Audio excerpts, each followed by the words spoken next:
वो लड़के हंसते हुए अंदर चले गए। आरव ने सामने खड़ी रिसेप्शनिस्ट की तरफ देखा, वो भी उन दो लड़कों की बदतमीजी एंजॉय कर रही थी। तुम अभी तक अंदर नहीं गए? एक रौबदार आवाज आरव के पीछे से गूंज उठी। सामने मैनेजर ललित खड़ा था। सर, वो मैं साइन इन करने के लिए ही खड़ा था, पर शायद मशीन काम नहीं कर रही है। ललित अपने रिस्ट वॉच में टाइम देखते हुए आईब्रोज को उठाकर बोला, मशीन 10 बजे तक ही काम करती है, उसके बाद आओगे तो ऑब्वियसली काम नहीं करेगी। सर, मैं टाइम पर आया था, पर मशीन खराब हो गई। तुम अपने ये बहाने कहीं और बनाना, ये यहाँ नहीं चलेगा। कल तुम लेट आए थे, आज तुम फिर से लेट आए हो, और कल तुम फिर से लेट ही आओगे, राइट? अगर कल भी लेट ही आओ तो यहाँ दोबारा आने की कोई जरूरत नहीं है। ललित गुस्से से अंदर चला गया। आरव को बहुत गुस्सा आ रहा था उन लड़कों पर और उस रिसेप्शनिस्ट पर भी। उनकी वजह से वो टाइम पर आकर भी साइन इन नहीं कर पाया था और ललित ने उसे सुबह सुबह इतना कुछ सुना दिया था। रिसेप्शनिस्ट लिली ने चिढ़ते हुए कहा, अब खड़े खड़े मेरा मुंह ही देखोगे, अंदर जाकर काम करना है। फॉर योर इन्फॉर्मेशन, तुम्हारी मॉर्निंग मीटिंग शुरू हो गई है। आरव ने उसे घूर कर देखा और वो अंदर चला गया।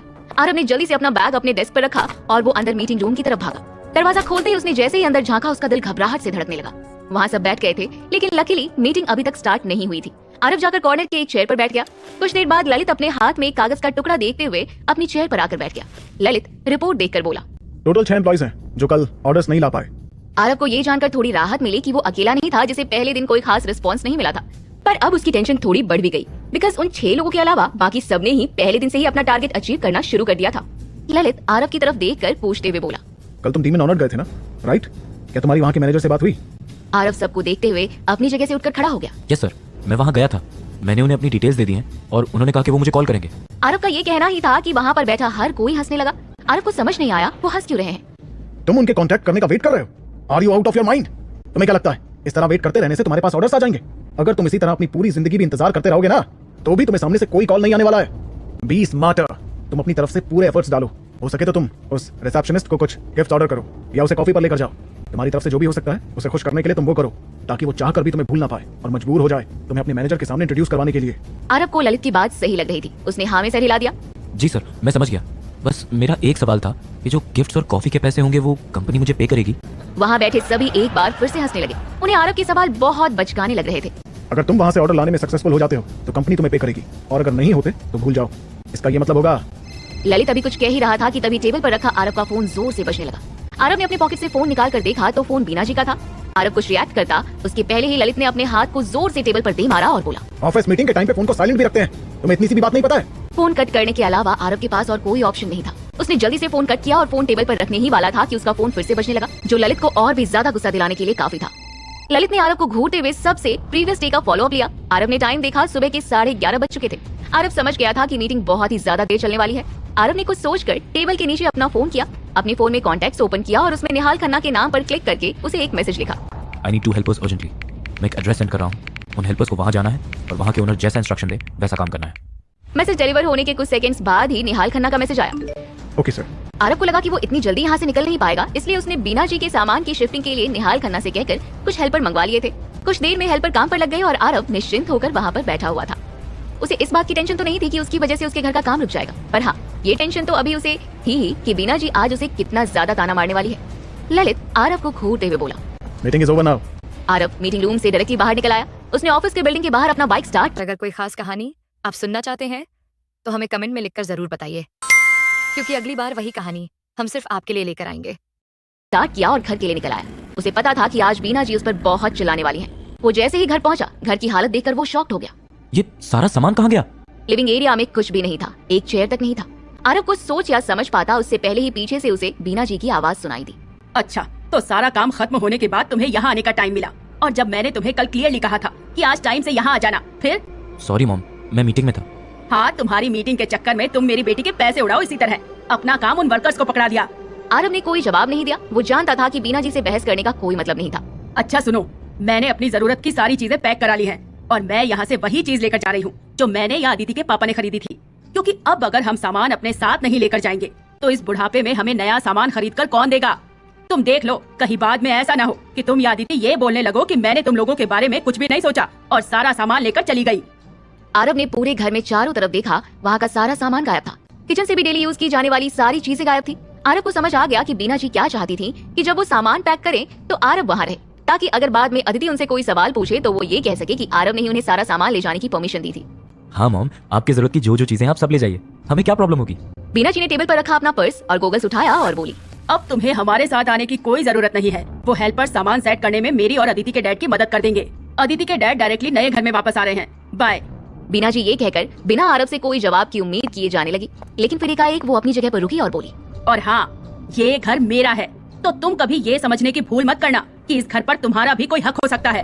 और मेरी बेटी को किसी भी तरह से कोई तकलीफ हुई तो तुम जानते ही हो कि मुझसे बुरा कोई नहीं होगा। मॉम, आई लव हर।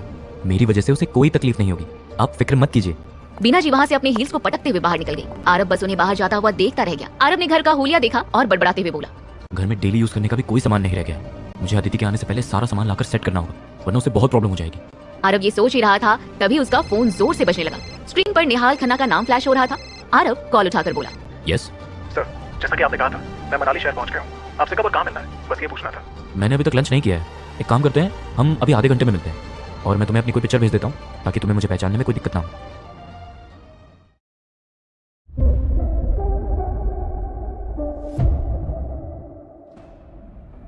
पहले बेड को सेट करो, फिर सोफे को करना। बीना जी अपने नए घर में आ गई थी। वो आरव के लाए हुए हेल्पर्स को ऐसे ऑर्डर्स दे रही थी जैसे वो उनकी कमांडर हो और वो लोग उनके सोल्जर्स। वर्कर्स काम कर रहे थे, तभी बीना जी ने शनाया को कॉल लगाया और बोली, शनाया, ये घर तो ड्रीम हाउस है। मिस्टर रणवीर ने जो अपार्टमेंट दिया है वो 16 फ्लोर पर है, जहाँ से पूरे एरिया का परफेक्ट व्यू देखने को मिलता है।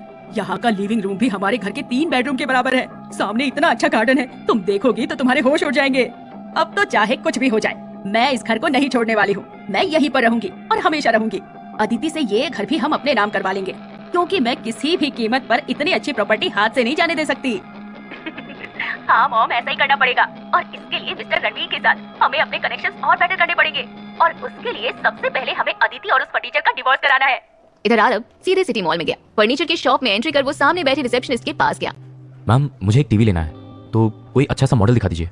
उस लड़की ने आरव को पसीने से भीगे शर्ट और गर्मी में भी टाइट जीन्स और चप्पल पहने हुए देखा तो वो आरव की हैसियत का अंदाजा लगाने लगी। उसने आरव को शॉप का सबसे सस्ता टीवी दिखाते हुए कहा, श्योर सर, आप ये देखिए, ये बहुत अच्छी टीवी है। इसकी प्राइस है 20,000 रूपए। आरव ने नामे से हिलाया और कहा, नहीं, कुछ अच्छा दिखाइए। सेल्स गर्ल ने दूसरी टीवी की तरफ इशारा किया जिसका रेट 30,000 रूपए था। आरव ने नामे से हिला दिया। सेल्स गर्ल ने इसी तरह उसे 50,000 की एक टीवी दिखाई और कहा, सर ये टीवी तो आपको पसंद आ ही जाएगी। ये इस साल की बेस्ट सेलर टीवी है। इसका स्क्रीन भी कर्व्ड है और बड़ी भी है। No, I don't like it. Sales girl ने आरव को पुरानी, best seller, budget friendly, new arrivals सारी टीवी दिखा दी थी, पर उसे कुछ भी पसंद नहीं आया। ये देखकर सेल्स गर्ल समझ गई कि आरव कुछ खरीदेगा नहीं, बस सारे सामान का रेट पूछकर अपना और उसका दोनों का टाइम वेस्ट कर रहा है। मैम, मुझे न्यू मॉडल्स चाहिए, ओल्ड मॉडल्स नहीं। सेल्स गर्ल ने पर्पसली उसे एक चीप टीवी दिखाई जिसे देखते ही आरव ने इरिटेट होकर कहा, अरे मिस, मुझे ब्रांडेड टीवी चाहिए, चीप नहीं। तभी वहाँ एक कपल ने एंट्री की जो कपड़ों से ही काफी अमीर और अच्छे घर से लग रहे थे। दोनों ने ही हाथ में लेदर की पर्स पकड़ी थी जिसकी कीमत लाखों में थी। तुम्हें जिस भी चीज पर हाथ रखना है बस रख दो, वो तुम्हारी हो जाएगी। Oh, so sweet of you. Sales girl ने जैसे ही उन्हें एंटर करते हुए देखा उसकी आंखों में चमक आ गई। उन्हें देखकर ही पता चल रहा था कि वो अच्छा खासा पैसा खर्च करने वहाँ आए थे। वो दौड़कर उनके पास चली गई। आरव खुद ब खुद ही चीजों को देखने लगा। उसे एक टीवी की डिटेल जाननी थी। वो उस टीवी की साइज रफली मेजर करने लगा जिसकी कीमत 20 लाख रुपए थी। टीवी देख रही उस लेडी की नजर जैसे ही आरव पर पड़ी वो हंसते हुए बोली, लुक एट हिम डियर, जिस टीवी को खरीदने की औकात नहीं उसका साइज देख रहा है।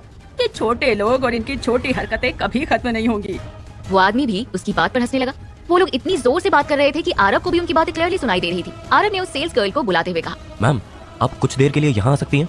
तुम्हें जो देखना है तुम खुद देख लो। तुम्हें तो दिख ही रहा होगा ना, मैं एक इम्पोर्टेंट कस्टमर को हैंडल कर रही हूँ। आरव की भौएं तन गई। उसने दूर खड़ी दूसरी गाइड को इशारे से पास बुलाया और कहा, अपने मैनेजर को बोलो कि वो मुझे आकर अटेंड करे। मुझे इस शॉप का सबसे एक्सपेंसिव टीवी लेना है। आरव की बात सुनकर वो ज्यादा कुछ समझ तो नहीं पाई, पर वो दौड़ती हुई वहाँ से चली गई। कुछ देर में मैनेजर वहाँ आया। सर यही है वो कस्टमर। यहाँ पर सबसे एक्सपेंसिव टीवी का प्राइस क्या है? सर यही कोई 1,15,00,000 ultra premium TV smart voice activation feature के साथ है। न्यू गाइड ये सुनकर बिल्कुल शॉक्ड हो गई। उसने आज से पहले ऐसा कस्टमर नहीं देखा था जिसने इस तरह का कोई सवाल किया हो। उस ओल्ड लेडी ने मुंह बनाते हुए मजाक उड़ाते हुए कहा, इतने प्राइस में तो एक स्पोर्ट्स कार आ जाएगी। ये खुद तो पागल है और दूसरों को भी पागल बना रहा है।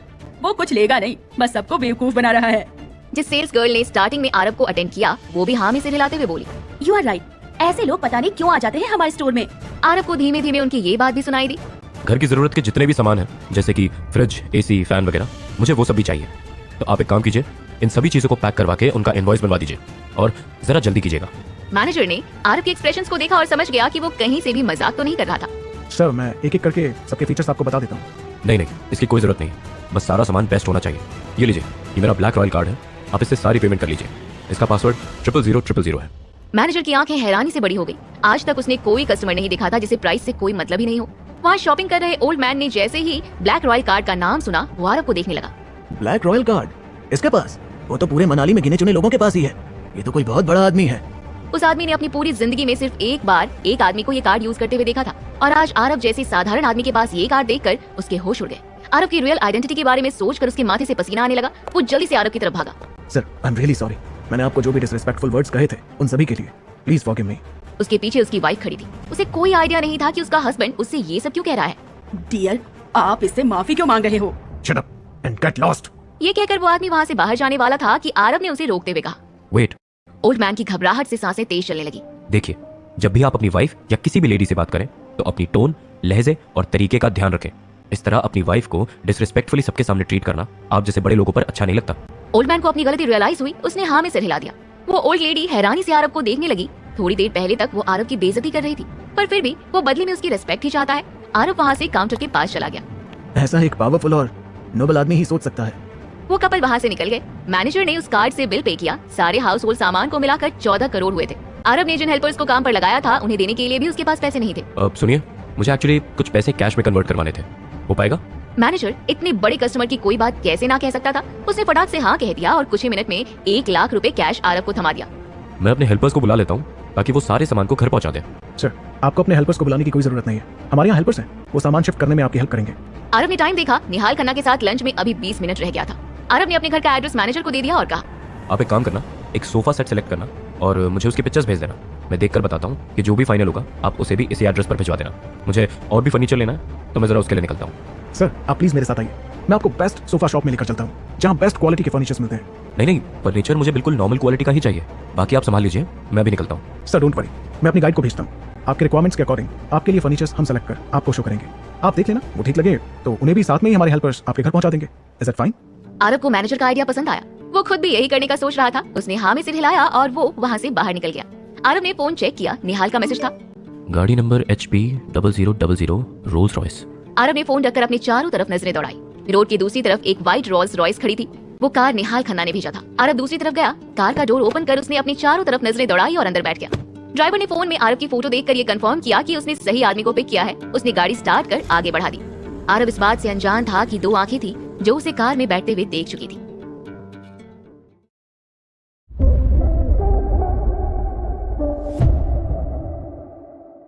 अब तक मॉल वाले मैनेजर ने सोफा सेट की फोटोज भेजी थी जिसे आरव ने सेलेक्ट कर लिया था और उन्हें घर ले जाने को कह दिया था। गांधी चौक शहर के बीचों बीच था। वहाँ से 100 मीटर की दूरी पर ही आरव का नया ऑफिस हार्वर्ड टेक्नोलॉजी की बिल्डिंग थी।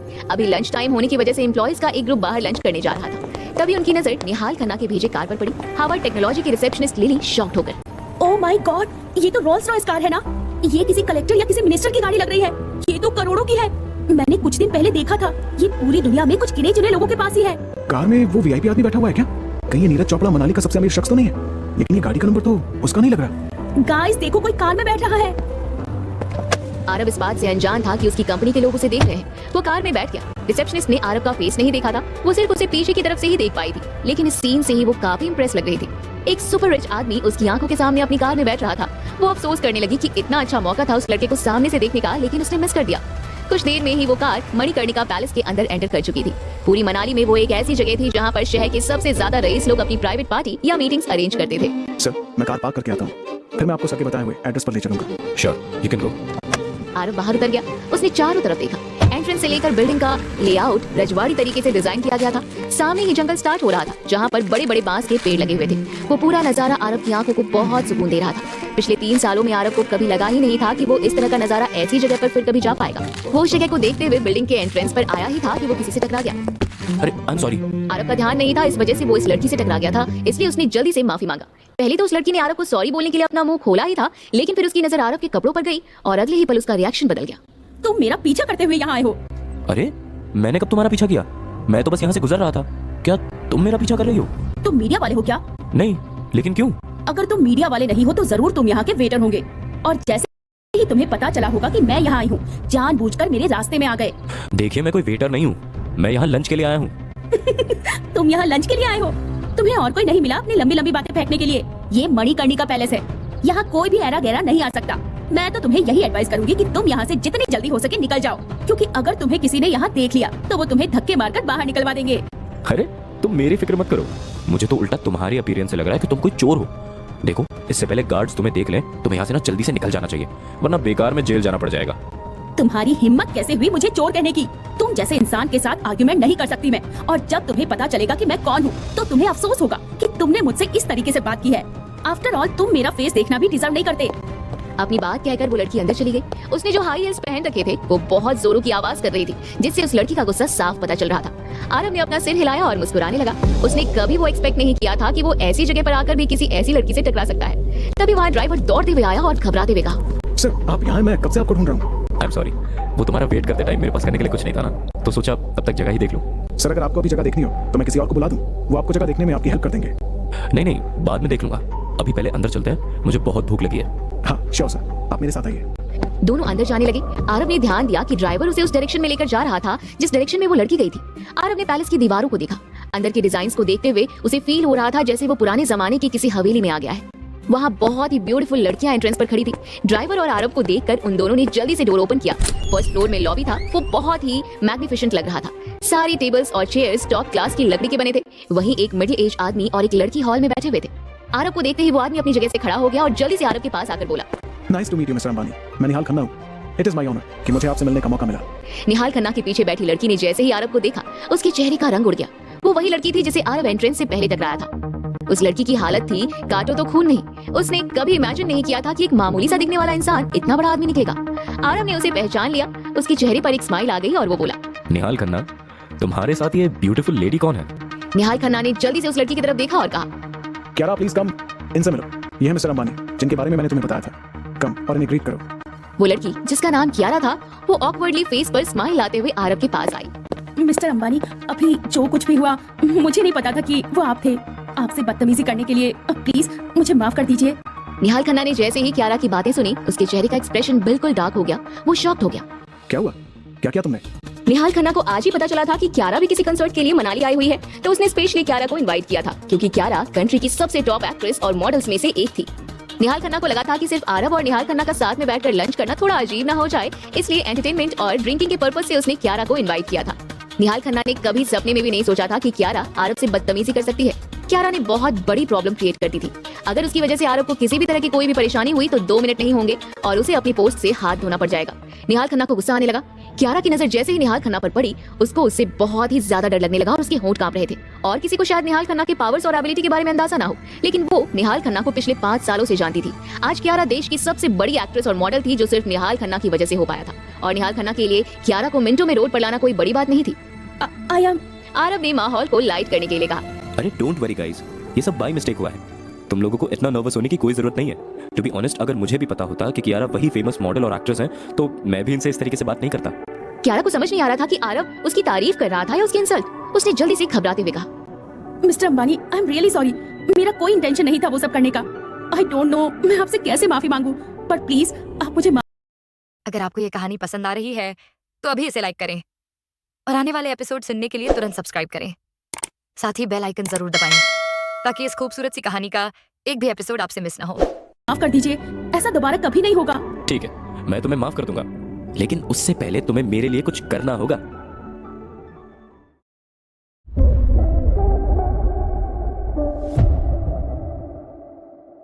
क्या करना होगा sir? I am ready to do anything sir, पर प्लीज आप मुझे माफ कर दीजिए।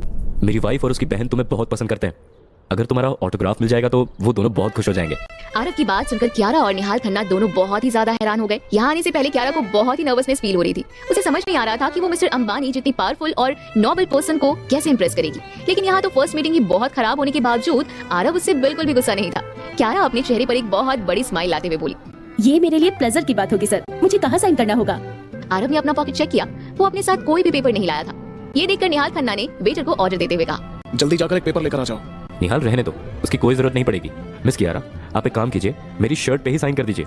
कहकर आरव अपना जैकेट खोलने लगा और क्यारा को इंस्ट्रक्शंस देते हुए कहा, तो मेरी शर्ट पर सिग्नेचर कर दो, मैं फिर इसे कभी वॉश नहीं करूंगा। मेरे पास पेन भी नहीं है, मेरे पास में लिपस्टिक है ना, मैं उससे सिग्नेचर कर देती हूँ।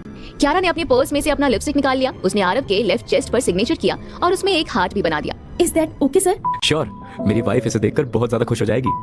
आरव ने खुश होकर कोट को फिर से पहन लिया। अदिति और आरव जब भी बाहर घूमने या मूवी देखने जाते थे तो हर बार अदिति बस एक ही चीज कहती थी कि क्यारा अग्रवाल से मिलना उसका सपना है। सर क्या आप एक फेवर कर सकते हैं? ऑफ कोर्स, तुमने मुझे अपना सिग्नेचर देकर मुझ पर फेवर किया है, तो मुझे तुम्हारा फेवर रिटर्न तो करना पड़ेगा ना। बोलो क्या चाहिए। कियारा ने अपना आईफोन बाहर निकाल लिया और रिक्वेस्ट करती हुई बोली, एक मेमोरी के तौर पर मैं आपके साथ एक पिक्चर लेना चाहती हूँ। क्या ऐसा हो सकता है? निहाल खन्ना के चेहरे पर सडनली सीरियस एक्सप्रेशंस आ गए। वो कड़क लहजे में बोली, are you out of your mind? तुम्हें पता भी है मिस्टर अंबानी का स्टेटस क्या है? तुम उनके साथ सेल्फी के लिए पूछ भी कैसे सकती हो? अरे निहाल, तुम बेचारी को डराओ मत। सेल्फी लेना कौन सी बड़ी बात है, इससे कोई फर्क नहीं पड़ता। मिस्टर अंबानी पर आपकी फैमिली अंबानी फैमिली की मेंबर्स की आइडेंटिटी हिडन रहती थी। उन्हें वो परमिशन नहीं थी कि वो अपना फोटो सोशल मीडिया पर अपलोड कर सके। इसका मेन रीजन ये था कि उनके दुश्मन उन्हें कभी पहचान ना पाए और उन्हें टारगेट ना कर सके। निहाल, तुम मेरी फैमिली की टेंशन मत लो। मुझे पूरा यकीन है कि मिस कियारा इस फोटो को किसी के भी सामने शो नहीं करेंगी। और वैसे भी आगे जाकर अगर इस फोटो से कोई भी स्कैंडल होता है तो वो उनके लिए भी तो बुरा होगा, है ना? कियारा ने हाँ में सिर हिलाया और मुस्कुराते हुए बोली, हाँ सर, मैं इस फोटो को किसी को भी नहीं दिखाऊंगी। वो बस एक मेमोरी के तौर पर मेरे फोन पर सेव रहेगा। Alright, let's do it. Kiara Aarav के पास आकर खड़ी हो गई और फोटो क्लिक करने लगी।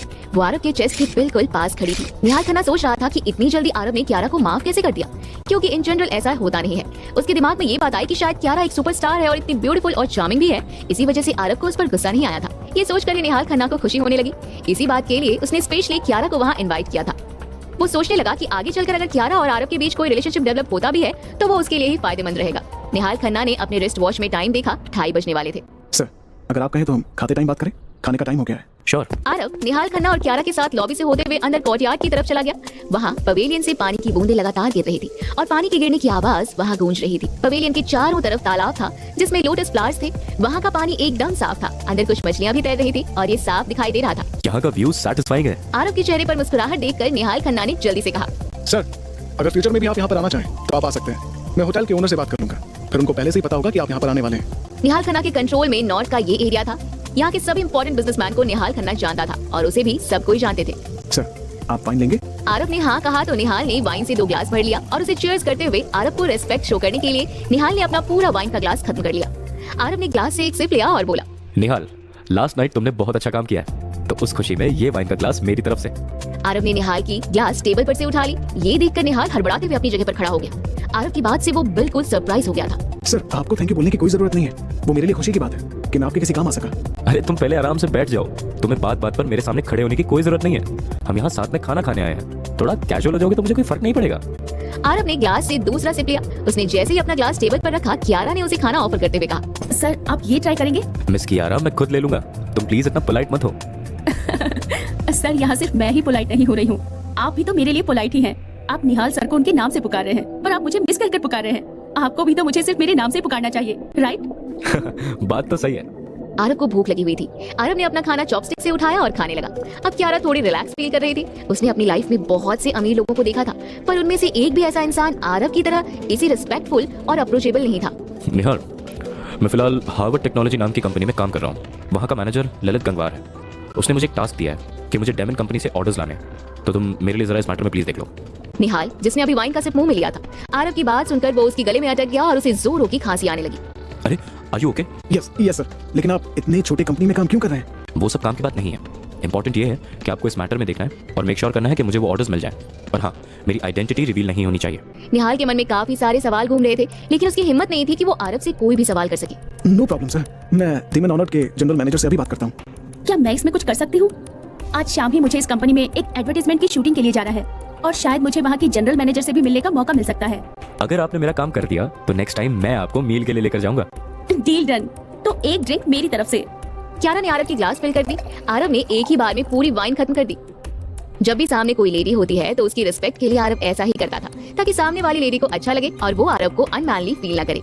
जब उन सब ने खाना खा लिया और ड्रिंक कर लिया, तब निहाल ने आरव को वापस छोड़ने का सारा इंतजाम कर लिया और कियारा को भी उसके साथ भेज दिया। आरव के ऑफिस के ठीक पहले ही आरव ने ड्राइवर को रोकने के लिए कहा, क्योंकि वो कोई अनवांटेड अटेंशन नहीं चाहता था। Miss Kiara, see you next time. Good bye sir. Car के वहाँ से निकलने के बाद आरव धीमे कदमों से अपने ऑफिस की तरफ बढ़ गया।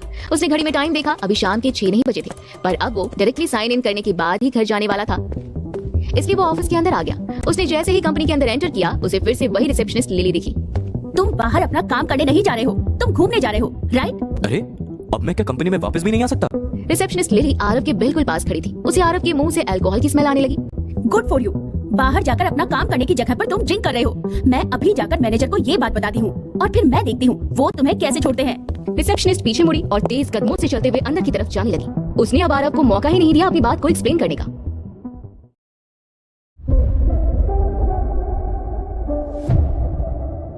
पहले और दूसरे दिन तुम लेट आए, कोई काम तुमसे अब तक हुआ नहीं, और तुम्हारी इतनी हिम्मत कि तुम ऑफिस ड्रिंक करके आए हो।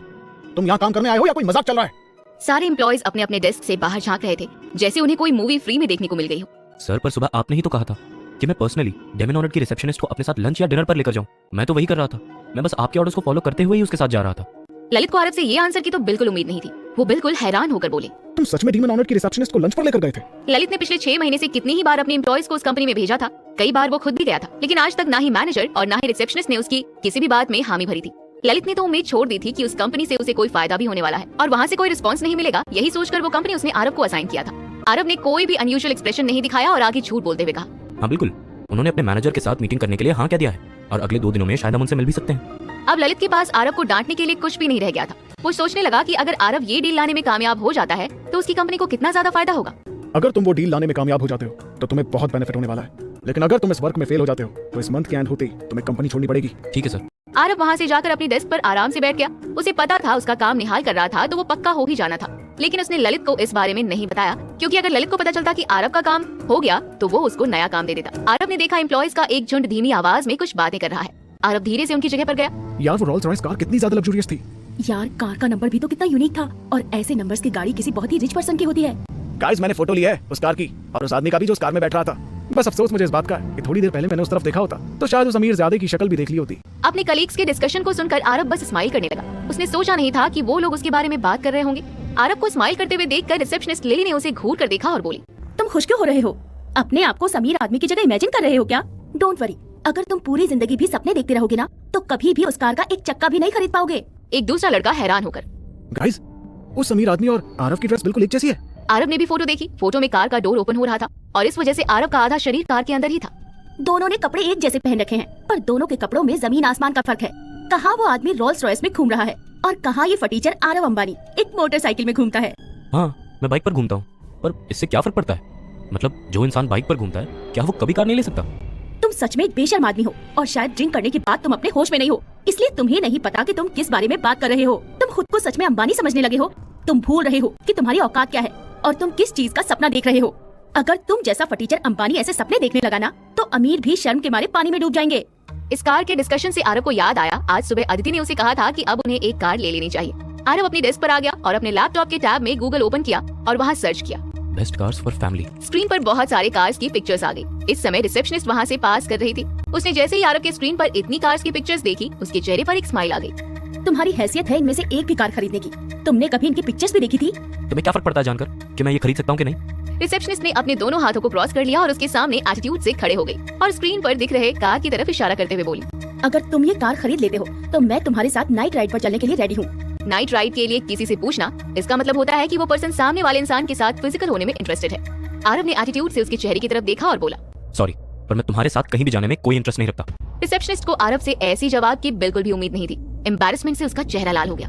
वो गुस्से से तेज आवाज में बोली, तुम्हारी हैसियत नहीं है इस कार को खरीदने की और अभी भी तुम ऐसे प्रिटेंड कर रहे हो। तुम्हें क्या लगता है मैं तुम में इंटरेस्टेड हूँ? मुझे सिर्फ फेमस ब्रांड्स की कार में इंटरेस्ट है। ये कहकर रिसेप्शनिस्ट अपने डेस्क पर वापस चली गई। आरव उन कार्स को देखते हुए अपना पास्ट याद करने लगा। उसने अपनी पास्ट लाइफ में बहुत सारी कार्स खरीदी थी। उनमें से कुछ गाड़ियां ऐसी थीं जिन्हें सिर्फ एक ही बार चलाया जा सकता था और कुछ कार्स तो ऐसी थी जिन्हें रोड में उतारा ही नहीं जा सकता था। वो गाड़ियां अभी भी अंबानी फैमिली की गैरेज में पड़ी हुई थी। एक सुपर रिच फैमिली होने के नाते अंबानी फैमिली के कुछ तरीके थे अपने बच्चों को मनी रिलेटेड फील्ड में ट्रेनिंग देने की, उनकी स्किल को डेवलप करने की, उनके इंटरेस्ट को जानने का उनका अपना स्टाइल था। कई बार अंबानी फैमिली अपने बच्चों को कुछ पैसे देती थी और उन्हें कहती थी कि उन्हें मंथ एंड तक उन पैसों को कुछ भी करके खर्च करना है और आरव को मजबूरन वो पैसे खत्म करने पड़ते थे। इसलिए आरव ने पास में बहुत सी गाड़ियां और बहुत से विलास खरीद के रखे थे। उसने वर्ल्ड के हर देश में एक विला खरीद के रखा हुआ था। अंबानी फैमिली अपने घर के बच्चों के इंटरेस्टिंग स्किल्स को देखकर फिर जज करते थे कि उन्हें क्या रिस्पॉन्सिबिलिटी देनी है और क्या नहीं देनी है। जिस कार को रिसेप्शनिस्ट ने खरीदने की बात की है उस कार पर तो मैंने कभी नजर भी नहीं डाली। मुझे लगता था ये कार तो ऑर्डिनरी लोगों की कार। मुझे तो आज पता चला कि ये रईसों की कार। आरव के चेहरे पर एक बड़ी सी स्माइल आ गई। तभी आरव के फोन पर एक कॉल आने लगा। कॉल से आरव को याद आया उसने दिन में हेल्पर्स के जरिए सारा सामान अपने घर तो भेज दिया था, लेकिन उन्हें सेट करना अभी बाकी था और उसे अदिति के घर पहुंचने से पहले सारा सामान सेट करना था। हाँ दीदी बोलो। सुनो, तो मुझे लेने मत आना, मुझे थोड़ी देर हो जाएगी तो मैं थोड़ी लेट से आ जाऊंगी। आरव तो यही चाहता था उसके चेहरे पर थोड़ी देर पहले जो टेंशन आई थी वो दूर हो गई। आरव ने हाँ बोलकर कॉल कट कर दिया। आरव ने टाइम देखा, शाम के 6 बजने वाले थे। उसने अपना बैग उठाया और जल्दी से अटेंडेंस मशीन की तरफ गया। उसने सबसे पहले साइन इन किया और वहाँ से चुपचाप बाहर निकल आया। वो अपनी बाइक से सीधे घर आ गया। घर के अंदर एंटर करते ही उसकी नजर सामने सेट किए हुए सोफे पर पड़ी। इंटरेस्टिंग, ये सोफा तो इन्होंने ऑलरेडी सेट कर दिया, बस मुझे बाकी का सामान जल्दी से सेट करना होगा। आरव ने बैग को सोफे पर रखा और सामान सेट करने लगा। पहले वो रेफ्रिजरेटर को किचन में ले गया, टीवी को लिविंग रूम के बीचों बीच सेट कर दिया, डाइनिंग टेबल, टी टेबल को अरेंज कर लिविंग रूम के कॉर्नर में रख दिया। उसने घर की साफ सफाई भी अच्छे से कर दी और अपने साथ लाए हुए रेड रोजेस की पत्तियों को घर के डोर पर एक हार्ट शेप बनाते हुए छिड़क दिया। उसने घड़ी में टाइम देखा, शाम के 8 बज रहे थे। आरव ने नहाकर अपने कपड़े बदल लिए। आरव ने अदिति को कॉल किया, लेकिन अदिति कॉल नहीं उठा रही थी। आरव ने दूसरी बार कॉल किया तो उसका फोन स्विच ऑफ आने लगा। अब रात के 9 बज रहे थे। अदिति कॉल क्यों नहीं उठा रही है? I hope she is fine.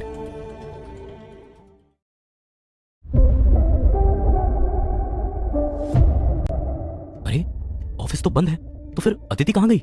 Aarav Aditi के ऑफिस के बाहर खड़ा हुआ था और उसका ऑफिस बंद हो चुका था। वहाँ वॉचमैन खड़ा था। भैया सब चले गए क्या? हाँ, सब 7 बजे ही चले गए थे। 7 बजे ही चले गए थे? तो फिर अदिति कहाँ गई? कहीं वो अपनी मॉम के घर तो नहीं चली गई? अब मॉम को कॉल करूंगा तो उनसे बहुत सुनना पड़ेगा। और अब और कोई ऑप्शन भी तो नहीं है ये जानने का कि अदिति कहाँ है। आरव ने बीना जी को कॉल लगाया। 2 रिंग में ही दूसरी तरफ से कॉल पिक हो गई। क्यों कॉल किया मुझे? कहीं अदिति को तुमने ये तो नहीं बताया ना कि सारा सामान मैं अपनी मर्जी से वहाँ से लेकर आई हूँ? अगर ऐसा किया है तुमने तो अच्छा नहीं होगा, क्योंकि तुमने मुझे कहा था कि मैं सामान ले जाऊँ, तुम्हें उनकी जरूरत नहीं है। मुझे बेमतलब कॉल मत करो, मैं तुम्हारी तरह नाकारा नहीं हूँ, मुझे बहुत से काम करने होते हैं। आरव कुछ पूछ पाता इसके पहले ही बीना जी ने कॉल कट कर दिया। आरव ये तो समझ गया कि अदिति वहाँ नहीं गई थी। आरव ने बाइक स्टार्ट की, लेकिन तभी उसका फोन बजा। अदिति का कॉल था। हेलो, कहाँ हो तुम अदिति? मैं घर के दरवाजे पर हूँ, पर ये तो बंद है। तुम घर पे नहीं हो? ठीक है, मैं बस 5 मिनट में आया। अगले कुछ देर में आरव घर के बाहर पहुंच चुका था। आरव बाइक से उतरते हुए बहुत ही हैंडसम लग रहा था। उसके बाल अभी तक गीले थे। उसे देखकर अदिति मुस्कुराते हुए उसके पास आ गई। मुझे लेने गए थे। आरव ने मासूमियत से हाँ में सर हिला दिया। मैं ऑफिस से 7 बजे ही निकल गई थी, पर घर के लिए खाने पीने का सामान भी लाना था और जोया को भी कुछ ज्वेलरीज खरीदनी थी, तो मैं वहाँ चली गई थी। और फिर मेरे फोन की बैटरी भी खत्म हो गई थी। मैं परेशान हो रहा था, पर अभी तुम ठीक हो तो मैं रिलैक्स्ड हूँ। चलो अब जल्दी से दरवाजा खोलो, तुम्हारे लिए एक सरप्राइज है। आरव ने मुस्कुराते हुए उसके हाथ से जल्दी से सामान का बैग लिया और उसे घर की चाबी दे दी। मेरे लिए क्या सरप्राइज है, बताओ ना। हाँ बाबा, सरप्राइज है तुम्हारे लिए, पर मैं नहीं बताऊंगा। तुम डोर खुद खोलो और देख लो। वैसे तुम्हारा जो भी सरप्राइज हो मुझे तो बहुत ही पसंद आने वाला है। आरव ने घर का दरवाजा ओपन कर दिया। घर की सारी फर्नीचर, सारा सामान, सब कुछ नया था। घर को देखकर ऐसा लग रहा था जैसे पुराने घर में सारी चीजें नई हो गई हो। आरव, ये हमारा घर है? अरे अदिति, दरवाजा तो तुमने खोला है, शायद घर तो हमारा ही था, पर तुम मुझसे क्यों पूछ रही हो? लेकिन अदिति ने फूलों से बना वो हार्ट का शेप देखा और उसके साइड से घर के अंदर आ गई। घर के सामान को गौर से देखते हुए उसने कंफ्यूजन में कहा, हमारे घर में ये सब कुछ बदल कैसे गया? वो रेफ्रिजरेटर इतना बड़ा कैसे हो गया? घर का सोफा सेट ये ब्लू कैसे हो गया? Tea table, dining table, TV, सब कुछ बदल गया है आरव। तुम्हारी मॉम ने घर का सारा सामान नए घर में शिफ्ट कर लिया था, तो मैंने डिसाइड किया कि मैं अपने घर के लिए सारा सामान नया ले लूंगा। बताओ मेरा सरप्राइज कैसा लगा? अदिति ने शॉक्ड होकर अपने मुंह पर हाथ रख लिया। उसे समझ नहीं आ रहा था वो क्या बोले। हाँ, मुझे बहुत पसंद आया। तुम इसी सरप्राइज की बात कर रहे थे, पर आरव तुम्हारे पास इतने पैसे कहाँ से आए? वो लॉटरी में जो पैसे तुमने जीते थे, क्या उसमें से पैसे बच गए थे?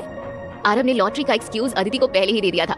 अगर वो दोबारा लॉटरी का नाम लेता तो जरूर अदिति को उस पर शक हो जाता। ऑफ कोर्स नहीं, ये सारा सामान मैंने अपने पापा के दिए हुए पैसों से खरीदा है। तुम्हारे पापा? अदिति को याद आया जब उन्होंने शादी की थी तब आरव की फैमिली में से कोई भी उनकी शादी में नहीं आया था। तब आरव ने बताया था कि उसका उसकी फैमिली के साथ रिलेशन ठीक नहीं था। उसकी मम्मी और उसके पापा अलग रहते थे, इसलिए उसके बारे में भी कोई नहीं सोचता था। पर तुमने तो मुझे बताया था कि अंकल तुम्हारी परवाह नहीं करते, तो उन्होंने अचानक तुम्हें पैसे कैसे दे दिए? आरव ने स्माइल किया और कहा, मेरे पापा को शायद अब मेरी फिक्र होने लगी है। अब सिचुएशन जैसी भी होती थी, हूँ तो मैं उनका बेटा ही ना। शायद उन्हें रियलाइज हो गया हो कि वो मेरा ख्याल ना रख सकें, इसलिए उन्होंने मेरे अकाउंट में पैसे ट्रांसफर करवा दिए हूँ। वो तुमसे मिलने नहीं आए थे, अकाउंट में पैसे ट्रांसफर किए? हाँ। ओके, अब सब कुछ समझ में आ गया। अच्छा, अगर वो यहाँ पर आ गए तो क्या मैं भी उन्हें डैड बोलूंगी?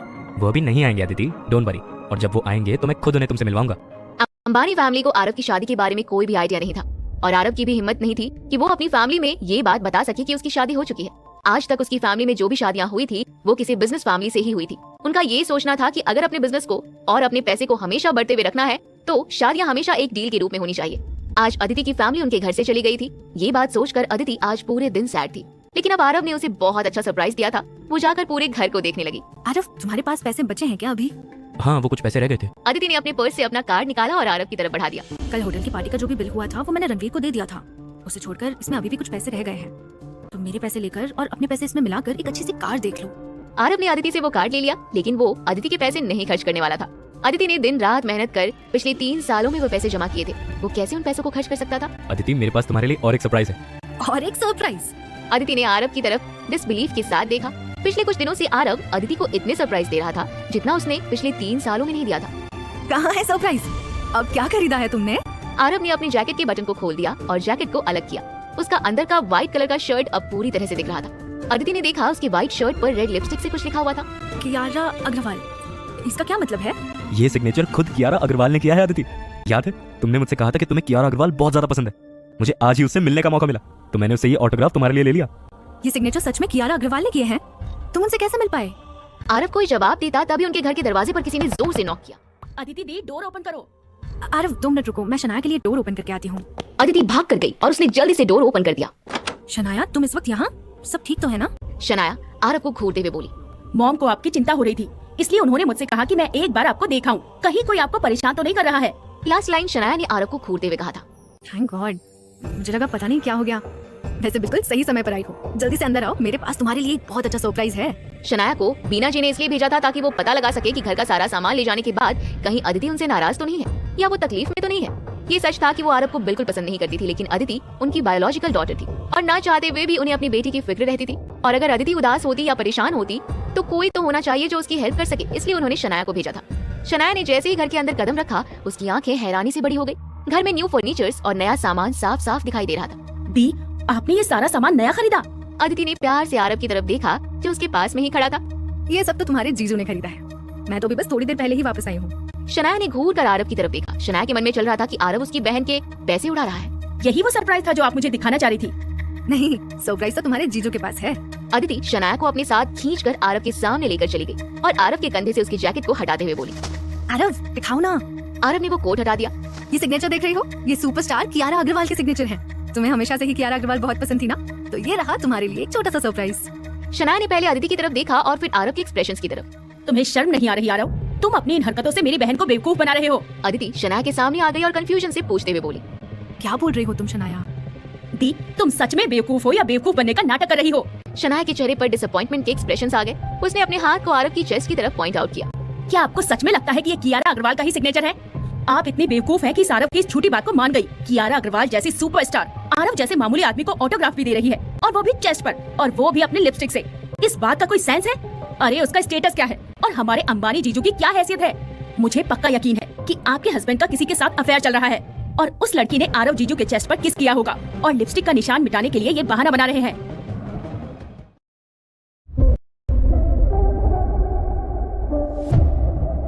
इस लिपस्टिक का मार्क बहुत हार्ड है जिसे तुम्हारे हस्बैंड धोकर हटा नहीं सकते थे, इसीलिए वो कियारा अग्रवाल का नाम लेकर अपनी गलती को छुपाना चाह रहे हैं।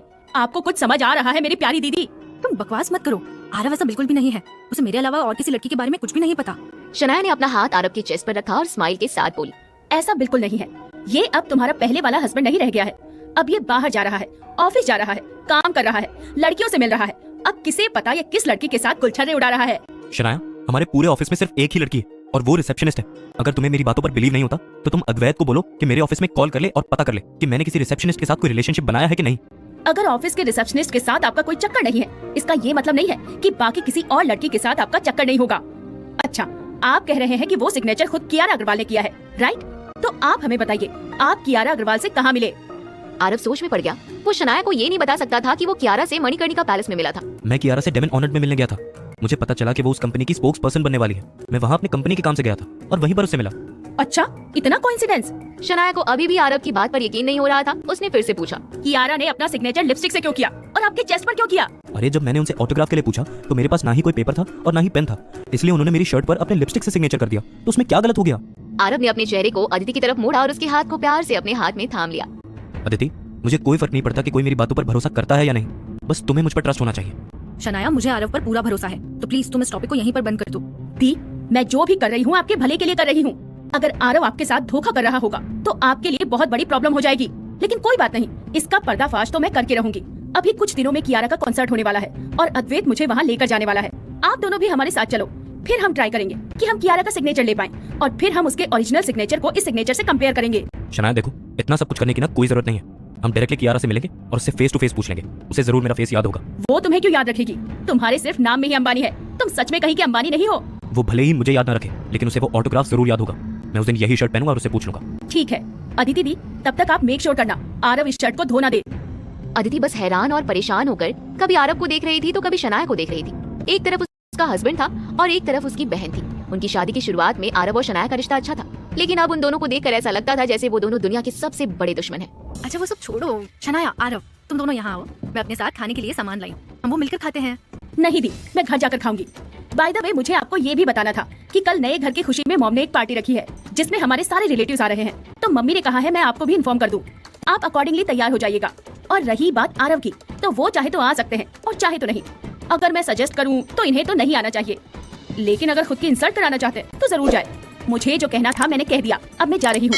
शनाया पीछे मुड़ी और घर के बाहर निकल गई। पार्टी की बात सुनकर अदिति के चेहरे पर टेंशन आने लगी थी। उसने आरव के चेहरे की तरफ देखा।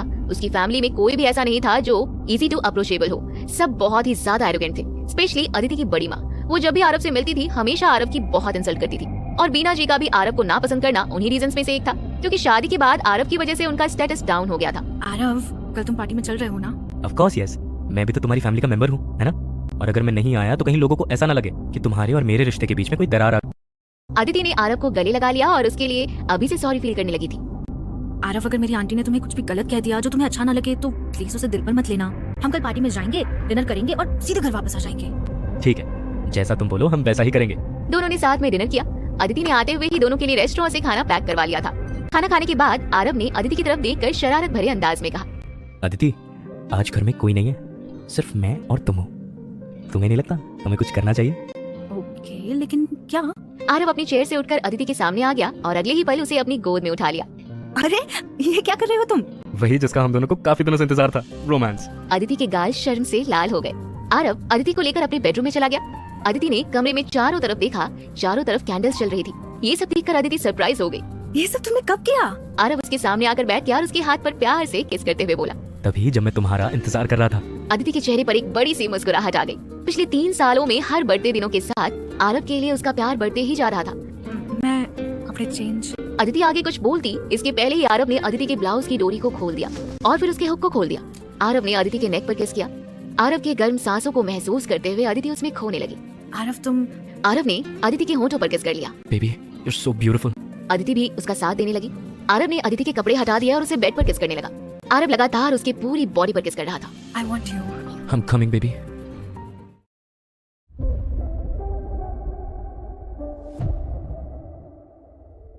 जनरली आरव अदिति की बहुत रेस्पेक्ट करता था, पर बेड पर आरव एक हंग्री बीस्ट बन जाता था। अदिति को क्रेजी फील हो रहा था। आरव के साथ बेड पे उसका ये एक्सपीरियंस बहुत ज्यादा अमेजिंग बन गया था। दोनों एक दूसरे की बाहों में लिपटकर पास आ गए। आरव, आज तुम पहले से ज्यादा पावरफुल लग रहे थे। आरव के चेहरे पर स्माइल आ गई। आज मैंने उतना अच्छा परफॉर्म नहीं किया, पर मैं तुम्हें एश्योर करता हूँ कि मैं इससे बेटर परफॉर्म करूंगा। तुम कल फिर से करोगे? क्यों, तुम नहीं करना चाहती? अदिति के चेहरे पर अनइंटेंशनली एम्बैरेसिंग के एक्सप्रेशंस आ गए। उसने धीरे से आरव की चेस्ट पर एक पंच दे मारा। So annoying. पिछले 3 सालों से दोनों साथ में तो जरूर थे, पर दोनों इतने अच्छे से करीब नहीं आ पाए थे और इसी वजह से कभी भी अदिति की नीड सेटिस्फाइड नहीं हो पाई थी। पर आज पहली बार उसे बहुत ही अच्छा फील हो रहा था। अगली सुबह आरव का फोन बजने लगा। आरव वॉशरूम में शावर ले रहा था। अदिति बेड पर सो रही थी। कॉल की आवाज से अदिति की नींद खुली। अदिति और आरव के बीच में सारी चीजें ट्रांसपेरेंट थी। दोनों को एक दूसरे से कुछ भी चीज छुपाना नहीं पड़ता था। अदिति ने जैसे ही देखा आरव के फोन पर अननोन नंबर से कॉल आ रहा है तो उसने कॉल पिक कर लिया। अदिति कुछ बोलती इसके पहले ही दूसरी तरफ से एक लड़की की आवाज आई। Good morning sir. अदिति को कुछ समझ नहीं आया कि वो लड़की कौन है। तभी आरव वॉशरूम से बाहर निकल रहा था। अदिति ने उसे फोन बढ़ा दिया और बोली, किसी का फोन है तुम्हारे लिए, तुम वॉशरूम थे तो मैंने उठा लिया। अदिति आरव को फोन देकर वॉशरूम चली गई। आरव ने स्क्रीन पर देखा अननोन नंबर था। Hello, who is this? Sir, मैं कियारा बात कर रही हूँ। आप मुझे इतनी जल्दी भूल गए? तुम्हें मेरा नंबर कहाँ से मिला? सर, निहाल सर ने आपका नंबर दिया था। वो कल रात ही शहर से वापस चले गए। उन्होंने मुझे कहा था कि मैं आपको इन्फॉर्म कर दूं कि आपने उन्हें जो काम करने के लिए दिया था वो हो गया है। अब आप डेमिन ऑनर्ड के साथ एडवर्टाइजमेंट कॉन्ट्रैक्ट साइन कर सकते हैं। और एक बात सर, कल निहाल सर ने आपके लिए कुछ गिफ्ट लाया था पर वो आपको दे नहीं पाए, इसीलिए उन्होंने मुझे कहा है कि ये मैं आपको दे दूं। सर, मुझे वही पूछना था कि हम कहीं मिल सकते हैं जहाँ आप मुझसे ये गिफ्ट ले सकें।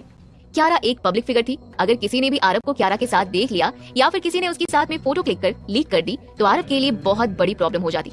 आरव को पिछली रात की बात याद आ गई। सिर्फ एक सिग्नेचर की वजह से शनाया ने उस पर कितना बड़ा इल्जाम लगा दिया था। और अभी सुबह सुबह अदिति ने आरव के फोन पर एक लड़की का कॉल देख लिया। सारी चीजें ऑलरेडी मेस्ड अप चल रही थी। आरव अब कुछ भी गड़बड़ नहीं करना चाहता था, लेकिन उसे कल रात की मिसअंडरस्टैंडिंग के लिए क्यारा से बात करनी थी और उसे सब कुछ पहले से समझाना था। ठीक है, मैं भी फ्री हूँ, तो तुम एक काम करो, मुझे अपना लोकेशन सेंड कर दो, मैं वहीं आकर गिफ्ट ले लूंगा। मैं अभी निहारिका होटल के रूम नंबर 80 में हूँ। सर, आप कब तक आएंगे? मैं तुम्हें इन्फॉर्म कर दूंगा। आरव ने कॉल कट किया। आरव और अदिति ने साथ मिलकर नाश्ता किया और ऑफिस के लिए निकल गए। आरव अदिति को उसके ऑफिस छोड़कर अपने ऑफिस आ गया। आज वो 15 मिनट पहले ही ऑफिस पहुंच गया था, इसलिए उसे आज साइन इन करने में कोई भी प्रॉब्लम नहीं हुई। रोज की तरह आज भी मॉर्निंग मीटिंग हुई और आरव ऑफिस से बाहर निकल गया। आज उसने कार देखने के लिए एक BMW शोरूम में अपॉइंटमेंट पहले से ही बुक कर लिया था। वो शोरूम के रिसेप्शन में पहुंच गया। एक्सक्यूज मी, आज मैंने कार देखने के लिए अपॉइंटमेंट बुक किया था। शायद मिस नेहा ने मेरा अपॉइंटमेंट बुक किया है। रिसेप्शनिस्ट ने वहाँ नेहा को बुलाया। सामने से एक लड़की मुस्कुराते हुए वहाँ चली आ रही थी। आज उसने सोच लिया था कि वो कम से कम एक कार तो सेल करके रहेगी, पर जैसे ही उसने आरव के कपड़े देखे उसके चेहरे का रंग उड़ गया। ऐसे बहुत से लोग थे जो रोज ही कंपनी में BMW देखने के लिए आते थे, पर उनमें से आधे से भी कम लोग ही ऐसे थे जो एक्चुअल में कार खरीदते थे। सर, आप कौन सी कार देखना चाहते हैं? आरव ने ऑलरेडी पिछली रात एक BMW कार सेलेक्ट कर रखी थी। मैं BMW X5 SUV खरीदना चाहता हूँ, अगर आपके पास अवेलेबल हो तो। सर, आपको SUV मॉडल के बारे में कोई आइडिया है क्या? मैं बताऊं? नेहा ने आरव से वो सवाल इसलिए किया था ताकि वो उसे रियलाइज करवा सके कि उस कार की कीमत 95 लाख है। नहीं, आपको बताने की कोई जरूरत नहीं है। अगर आपके पास ये कार अवेलेबल है तो मैं इसे अभी ले जाऊंगा। ये लीजिए, ये मेरा कार्ड है, इसका पासवर्ड 00000 है। नेहा शॉक्ड होकर आरव को देखने लगी। आज तक नेहा ने जिस भी क्लाइंट को अटेंड किया था, सब पहले कार को चलाकर देखते थे, उसके बाद उसे खरीदने के बारे में सोचते थे। लेकिन यहाँ तो ना आरव ने प्राइस पूछा था और ना ही चलाकर देखा था, वो बस कार खरीदने आ गया था। क्या हुआ? ये कार अवेलेबल नहीं है? नेहा जैसे अपने होश में आई उसने हड़बड़ाते हुए कहा, ऐसा नहीं है सर, बिल्कुल है सर। BMW के डिफरेंट स्टाइल्स हैं और सब कार स्टाइल, प्राइस और क्वालिटी के ऊपर डिपेंड कर रहा है। क्या मैं इनके बारे में आपको डिटेल में बताऊं? नहीं, इसकी कोई जरूरत नहीं है। मेरी कोई भी कस्टम मेड डिमांड नहीं है। जो भी मॉडल अवेलेबल है आप बस वही दे दीजिए। बस मेरी एक छोटी सी रिक्वेस्ट है कि मुझे गाड़ी अभी की अभी चाहिए। ओके सर, ये लग्जरी स्टाइल है सर। ये कार बहुत ही ज्यादा कंफर्टेबल और बेस्ट ड्राइविंग एक्सपीरियंस वाली होती है। हमारे पास एक कार रेडी है जो 3 कलर में है, एक व्हाइट, दूसरी ब्लैक और तीसरी sky blue. Sky blue final कर लीजिए। आरव को याद था अदिति का फेवरेट कलर स्काई ब्लू था, इसलिए उसने घर में सोफा भी स्काई ब्लू कलर का ही लिया था। मैं आपका कार्ड स्वाइप करके अभी आती हूँ। नेहा जल्दी से वहाँ से चली गई और कुछ ही देर बाद वो अपने मैनेजर के साथ वापस आरव के पास आ गई। सर, मैं यहाँ का मैनेजर हूँ। हमने आपकी कार के लिए पेमेंट कर दिया है। I am honoured to serve you. Manager ने दोनों हाथों से रिस्पेक्टफुली आरव को उसका कार्ड वापस कर दिया। Thank you sir. हमारी कंपनी से अपना ऑर्डर बुक करने के लिए हम आपकी कार से मैचिंग करते हुए soft cushions, foot pads and car window देंगे। अगर आप कहेंगे तो हम टैक्स पे करने और लाइसेंस प्लेट लगाने में आपकी हेल्प करेंगे, लेकिन इस सब में थोड़ा टाइम लगेगा। कितना टाइम लगेगा? Sir, 2 hours. अच्छा, अगर इतना टाइम लगेगा तो फिर एक काम कीजिए, आप सारी चीज़ें रेडी करवा दीजिए और इस कार को मेरी कंपनी के बाहर पार्क करवा देना। मैं वहीं आकर बाकी का पेमेंट कर दूंगा। अभी मुझे जरा निकलना है। आरव ने उन्हें कंपनी का एड्रेस बताया और वहाँ से निकल गया। मैनेजर और नेहा आरव को बाहर तक छोड़ने आए। वो ये देखकर बिल्कुल भी हैरान हो गए कि आरव इतनी बड़ी कार लेने एक बाइक से आया था और वो वापस भी इसी बाइक से जा रहा था। सर, क्या आपको सच में लगता है कि वो कोई अमीर आदमी है? मुझे किसी इंसान को पहचानने में गलती हो सकती है, लेकिन इस कार्ड को पहचानने में बिल्कुल नहीं। ये कार्ड ब्लैक रॉयल कार्ड है और ये सिर्फ उन्हीं के पास होता है जो बिलियनियर या ट्रिलियनियर होते हैं।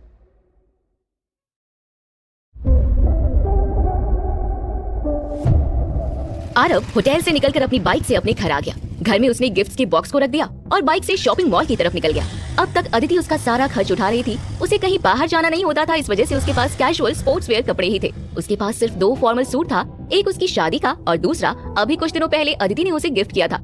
दूसरी सूट में अब कियारा का सिग्नेचर था और इस वजह से आरव उस सूट को नहीं पहन सकता था और कल डेनिम ऑनर्स की मीटिंग के लिए उसे कोई फॉर्मल सूट पहनकर जाना था। इसलिए उसने एक ऑर्डिनरी लोकल स्टोर से एक सूट लिया और एक लेदर शूज लिया। वो घर आ गया। उसने घर में अपने लिए कुछ खाना बनाया, फिर उसे खाते हुए टीवी ऑन कर रेस्ट करने लगा। ऐसी लाइफ उसकी मदर इन लॉ की थी। जब आरव काम नहीं करता था तब आरव रोज सुबह उठकर साफ सफाई करता, कपड़े धोता, खाना बनाता। बीना जी को किसी भी बात की कोई चिंता नहीं थी। वो दिन भर बस टीवी देखकर स्नैक्स खाती रहती थी। टीवी देखते हुए आरव की आंख कब लग गई उसे पता ही नहीं चला। फोन की रिंग की आवाज सुनकर आरव की नींद खुली। आरव ने जैसे ही कॉल उठाया, दूसरी तरफ से एक आदमी की आवाज आई। सर, मैं कार की कंपनी का मैनेजर बोल रहा हूँ। आपकी इंस्ट्रक्शंस के अकॉर्डिंग मैंने कार को ऑलरेडी आपकी कंपनी के बाहर रखवा दिया है। आप प्लीज एक बार चेक कर लेंगे। आरव ने अपने हाथ में बंधे हैंड वॉच की तरफ देखा। आरव को सोते हुए 2 घंटे हो चुके थे। एक्चुअली मैं अभी कंपनी में नहीं हूँ। आधे से 1 घंटे में मैं वहाँ पहुँच जाऊंगा। Okay, no problem sir. वैसे तो आप स्मार्ट हो, पर अगर गलती से सब्सक्राइब करना भूल गए हो तो अभी कर लो प्लीज, एंड बेल आइकन भी दबा देना, नहीं तो अगली स्टोरी मिस कर दोगे। देखो, जितना ज्यादा सपोर्ट मिलेगा उतनी जल्दी नए एपिसोड्स आएंगे, तो अब दोस्तों को भी बुलाओ और मिलके हमें सपोर्ट करो। कंपनी में नहीं हूँ। आधे से 1 घंटे में मैं वहाँ पहुँच जाऊंगा। Okay, no problem sir. Aarav fresh होकर जल्दी से अपनी कंपनी की तरफ गया। वह कंपनी के बाहर जैसे ही पहुंचा, उसकी नजर कंपनी के बाहर पार्किंग में पार्क की हुई स्काई ब्लू BMW पर गई। आरव को देखते ही उस कार से कंपनी का मैनेजर और नेहा बाहर निकल कर आ गए। हेलो मिस्टर अंबानी, सॉरी आपको मेरी वजह से इंतजार करना पड़ा। ये तो हमारे लिए ऑनर की बात है कि हमें आपको सर्व करने का मौका मिला। आप प्लीज एक बार चेक कर लीजिए कि सारी चीज आपके डिमांड के अकॉर्डिंग है या नहीं। मैनेजर ने आरव को कार की चाबी दे दी। आरव ने डोर ओपन किया और अंदर बैठा। कार के अंदर फ्रेश एयर थी और अंदर सेंट भी बहुत अच्छी आ रही थी। बैक सीट में BMW लोगो का 2 पिलो भी था। आरव कार से बाहर उतर गया और उसने नंबर की तरफ देखा, HP 12345। कार का नंबर देखकर उसके चेहरे पर एक स्माइल आ गई। कार की नंबर प्लेट तो बहुत अच्छी है। I am satisfied. आपको कुछ भी चेंज करने की जरूरत नहीं है।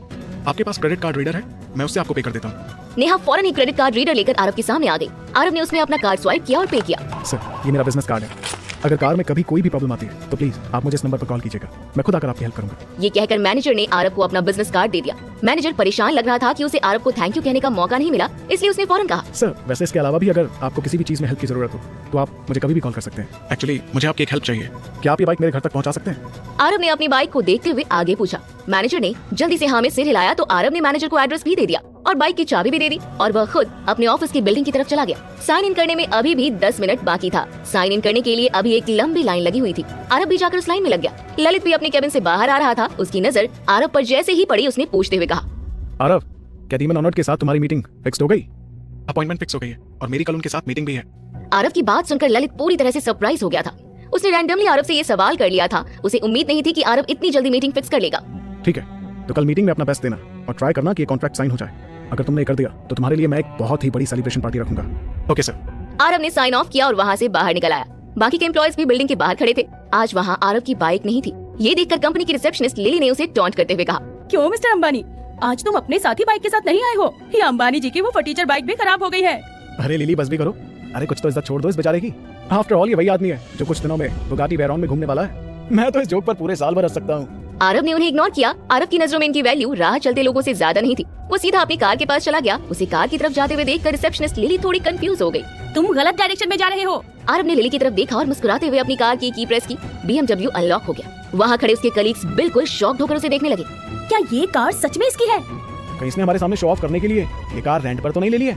वो आगे कुछ बोल पाते इसके पहले ही आरव कार में बैठ गया और गाड़ी स्टार्ट कर रोड में भगा दिया। आज तो अदिति कार देखकर बिल्कुल सरप्राइज हो जाएगी। उसके चेहरे पर जो खुशी होगी वो देखने लायक होगी। तभी आरव के फोन पर अदिति का कॉल आया। आरव कहाँ हो तुम? तुम्हें याद तो है ना हमें पार्टी में भी जाना है। मैं बस रास्ते में हूँ। अदिति ने कॉल कट कर दिया, लेकिन थोड़ी ही देर में एक बार फिर उसका फोन बजने लगा। आरव ने देखा अदिति का ही कॉल था। ये देखकर उसके चेहरे पर एक स्माइल फिर से आ गई। हाँ दीदी बोलो ना। तुमने गिफ्ट के बारे में कुछ सोचा क्या? मैंने गिफ्ट ले लिया, तुम परेशान मत हो। थैंक यू आरव, तुम हर चीज कितने अच्छे से संभाल लेते हो। I really love you. I love you too baby. Aarav ने कॉल कट कर दिया, लेकिन तभी आरव का फोन फिर से बजने लगा। इस बार आरव ने बिना देखे ही कॉल रिसीव किया, क्योंकि उसे लगा अदिति फिर से कॉल कर रही है। यस। वो आगे कुछ बोलता कि दूसरी तरफ की आवाज सुनकर उसके चेहरे के एक्सप्रेशंस डार्क हो गए। आरव, आपकी एंगेजमेंट फिक्स हो रही है, आप जल्द से जल्द घर आइए।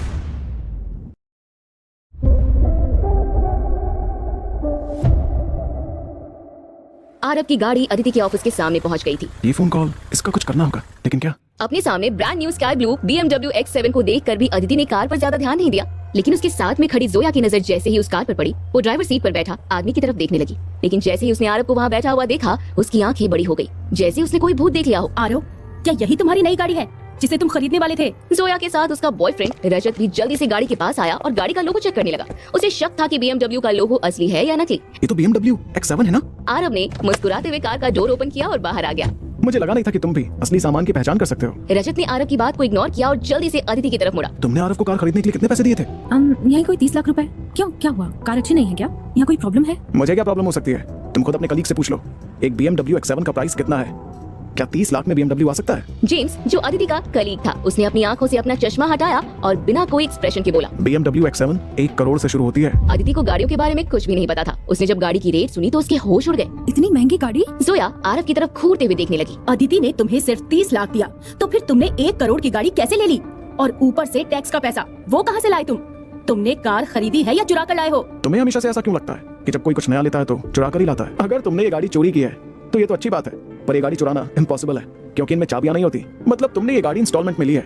अगर ऐसा है तो हरफ मेरी बात ध्यान से सुनो, इतनी महंगी गाड़ी खरीदना तुम्हारी औकात से बाहर है, तो तुम इसे वापस कर कोई नॉर्मल सेकंड हैंड गाड़ी ले लो, तुम्हारे लिए वही बेटर रहेगा। आरव ने गाड़ी में से एक कार्ड निकाला और उसे रजत की तरफ फेंक दिया। रजत ने उसे कैच कर लिया। इस कार्ड में जहाँ से मैंने ये गाड़ी ली है उस शोरूम का नंबर है, तुम उन्हें कॉल करके इस गाड़ी की बाकी की जानकारी ले लो। Now please excuse us. वहाँ खड़ी जोया, रजत और जेम्स आरव के फियरलेस एक्सप्रेशंस को देखकर हैरान हो गए। जोया ने रजत के हाथ से वो कार्ड ले लिया। वो सोचने लगी कि अगर उसने कार्ड के नंबर पर कॉल किया और दूसरी तरफ से ये कंफर्म हो गया कि वो कार आरव ने खरीदी है, तो वो बात उसके लिए बहुत एम्बैरेसिंग हो जाएगी। अदिति, मैं तुम्हें बता रही हूँ, ये कार इंस्टॉलमेंट की है और मुझे डर है कि अब से तुम्हारी हर मंथ की सैलरी इसकी किस्तों को चुकाने में न चली जाए और एक बार फिर तुम अपने इस नाकाबिल हस्बैंड के फैलाए हुए रायते को साफ करती रह जाओ। आरव ने जोया को इग्नोर कर अदिति के लिए कार का डोर ओपन कर दिया। अदिति, हमें देर हो रही है, मॉम हमारा वेट कर रही होंगी। देर हो गई तो पता है ना कि मॉम और घर के बड़े लोग गुस्सा करेंगे। अदिति जोया और रजत के सामने आरव से कार को लेकर कोई भी सवाल नहीं करना चाहती थी। वो नहीं चाहती थी कि उसके किसी भी सवाल से आरव एम्बैरस फील करे। जोया, मेरे मॉम डैड ने हमारे नए घर पर अपने रिलेटिव्स को इनवाइट किया है, तो अब हमें निकलना होगा। हम कल मिलते हैं। बाय। अदिति पैसेंजर सीट पर आकर बैठ गई। आरव बिना किसी पर ध्यान दिए अपनी ड्राइवर सीट पर बैठ गया और गाड़ी रोड पर भगाने लगा। कुछ दूर जाने के बाद अदिति कार में पड़े हुए गाड़ी के डॉक्यूमेंट्स को उठाकर देखने लगी। आरव, क्या सच में तुमने ये कार इंस्टॉलमेंट में नहीं लिया है? अदिति, तुम्हें मुझ पर भरोसा है ना? मैं दूसरों को दिखाने के लिए कभी भी कोई चीज नहीं करता हूँ, ये बात तुम्हें पता है ना? मुझे तुम पर भरोसा है आरव, पर अब हम बेबी प्लान करने का सोच रहे हैं। अब से हमें बहुत सोच समझ कर चलना होगा। और अगर ये कार तुमने इंस्टॉलमेंट में लिया है तो हर महीने हमें इसका बहुत खर्चा पड़ जाएगा, जो शायद हम अफोर्ड नहीं कर पाए। तो क्या हम इस कार को वापस नहीं कर सकते? आरव ने अपना हाथ अदिति के हाथ के ऊपर रख दिया। अदिति, तुम बेफिक्र रहो, हमें कोई इंस्टॉलमेंट पे नहीं करना है, तो इस बात का हमारे ऊपर कोई भी प्रेशर नहीं है। और रही बात कि मैंने ये कार खरीदी कैसे, तो प्लीज तुम इस बारे में अभी कुछ मत पूछो। जब सही समय आएगा तो मैं खुद तुम्हें इस बारे में बताऊंगा। अदिति के मन में बहुत से सवाल आ रहे थे, लेकिन जैसे ही आरव ने उसे सवाल ना करने को कहा, अदिति चुप हो गई। पर मॉम ये कार देखकर सवाल करेंगी तब क्या? और शायद डैड भी कुछ दिनों में वापस आ रहे हैं, उन्हें भी जवाब देना होगा। उन्हें कह देंगे कि हमने बस डाउन पेमेंट देकर कार ली है, तो वो आगे कोई सवाल नहीं करेंगे। अदिति के पास हामी भरने के अलावा कोई ऑप्शन नहीं था। उसे बहुत टेंशन हो रही थी। उसने कार में अपनी नजरें घुमाई। वो जितनी ज्यादा बार कार को देख रही थी, उतनी ही ज्यादा सेटिस्फाइड फील कर रही थी। वैसे ये कार सच में बहुत अच्छी है। रियल लेदर सीट्स, इसका कलर और गाड़ी में स्पेस भी कितनी ज्यादा है। मुझे ये कलर बहुत पसंद है। अदिति गाड़ी से बाहर देखने लगी और कुछ देर बाद कहा, आरव, तुम मॉल की तरफ गाड़ी मोड़ दो, हम मॉम डैड के लिए कुछ गिफ्ट्स ले लेंगे। ऐसे खाली हाथ जाना अच्छा नहीं लगता ना। हमें कोई गिफ्ट खरीदने की जरूरत नहीं है, मैंने गिफ्ट ऑलरेडी ले लिया है, जो बैक सीट में रखा हुआ है, तुम देखो। अदिति ने बैक सीट में देखा, वहाँ 2 गिफ्ट बॉक्स रखा हुआ था। उसके चेहरे पर एक प्यारी सी स्माइल आ गई। तुमने इस बार सब कुछ पहले से सोच लिया है। अब मुझे सच में कोई टेंशन नहीं है। अदिति अपनी सीट पर अच्छे से बैठ गई और अपनी आंखें बंद कर रेस्ट करने लगी। आधे घंटे के बाद उनकी कार उस कॉलोनी में गई जहाँ वीना जी का अपार्टमेंट था। अदिति आज यहाँ पहली बार आई थी। अपने चारों तरफ की खूबसूरत एनवायरनमेंट को देखकर उसकी आंखें चमक उठी। यहाँ का एनवायरनमेंट कितना अच्छा है। अब समझ आया कि यहाँ पर हाई कम्युनिटी के लोग ही क्यों रहते हैं। आरव ने मुस्कुराते हुए अपने चारों तरफ नजरें घुमाई और एक रेड पोर्श के पास खाली जगह पर अपनी कार पार्क कर दी। उस कार को देखकर अदिति के चेहरे पर स्माइल आ गई। ये रेड कार जरूर अद्वैत की होगी। ये गाड़ी बिल्कुल नई लग रही है। आरव ने भी वो कार देखी और हामी भरते हुए अपनी कार में से व्हाइट ट्रफल्स का वो बॉक्स उठा लिया और अदिति को अपने साथ लेकर बिल्डिंग के अंदर चला गया। एलिवेटर से होते हुए वो लोग अपार्टमेंट के दरवाजे पर पहुंच गए। वहाँ पहुंचते ही अदिति ने डोर बेल बजाया। डोर वीना जी ने खोला। उन्होंने जैसे ही अदिति के साथ खड़े आरव को देखा, उनके चेहरे से स्माइल चली गई और जब उनकी नजर आरव के हाथ में पकड़े गिफ्ट बॉक्स पर पड़ी तो उन्हें गुस्सा आने लगा।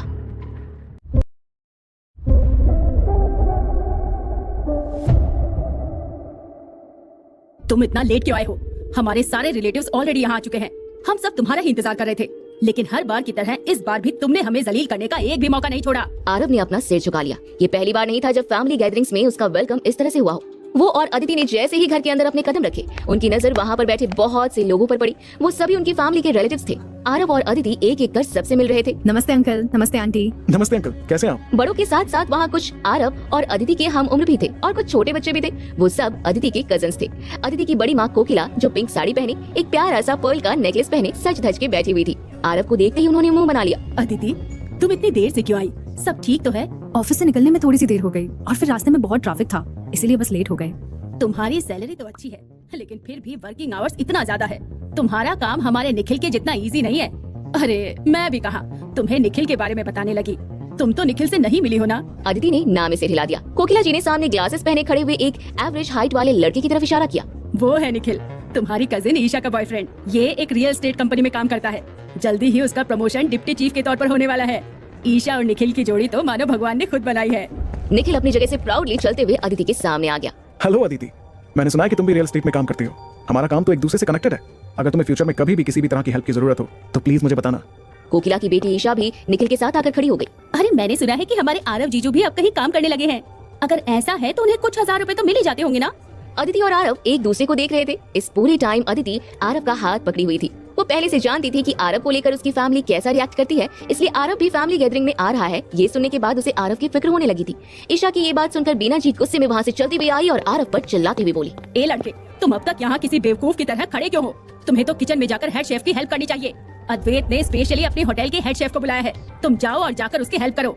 आरव, मैं भी तुम्हारे साथ चलती हूँ। ईशा ने अदिति का हाथ पकड़कर उसे रोक लिया। अदिति दी, अभी तो हमने बात करनी शुरू की है और अभी तुम जाने की बात कर रही हो। क्या तुम हमसे बात नहीं करना चाहती? अरे ऐसे कैसे हो सकता है? तुम मेरी कजन हो, मैं भला तुमसे बात क्यों नहीं करना चाहूंगी? तो फिर आरव जीजू को अकेले जाने दो। तुम प्लीज हमारे साथ यहीं पर रुककर हमारे साथ बातें करो। आरव जानता था कि अदिति उसे अकेला नहीं छोड़ना चाहती थी और इसलिए उसने मुस्कुराते हुए अदिति को गिफ्ट बॉक्स दे दिया। अदिति, तुम सुबह से ऑफिस में काम कर रही थी, तुम यहीं बैठो और अपनी कजिन्स के साथ बातें करो।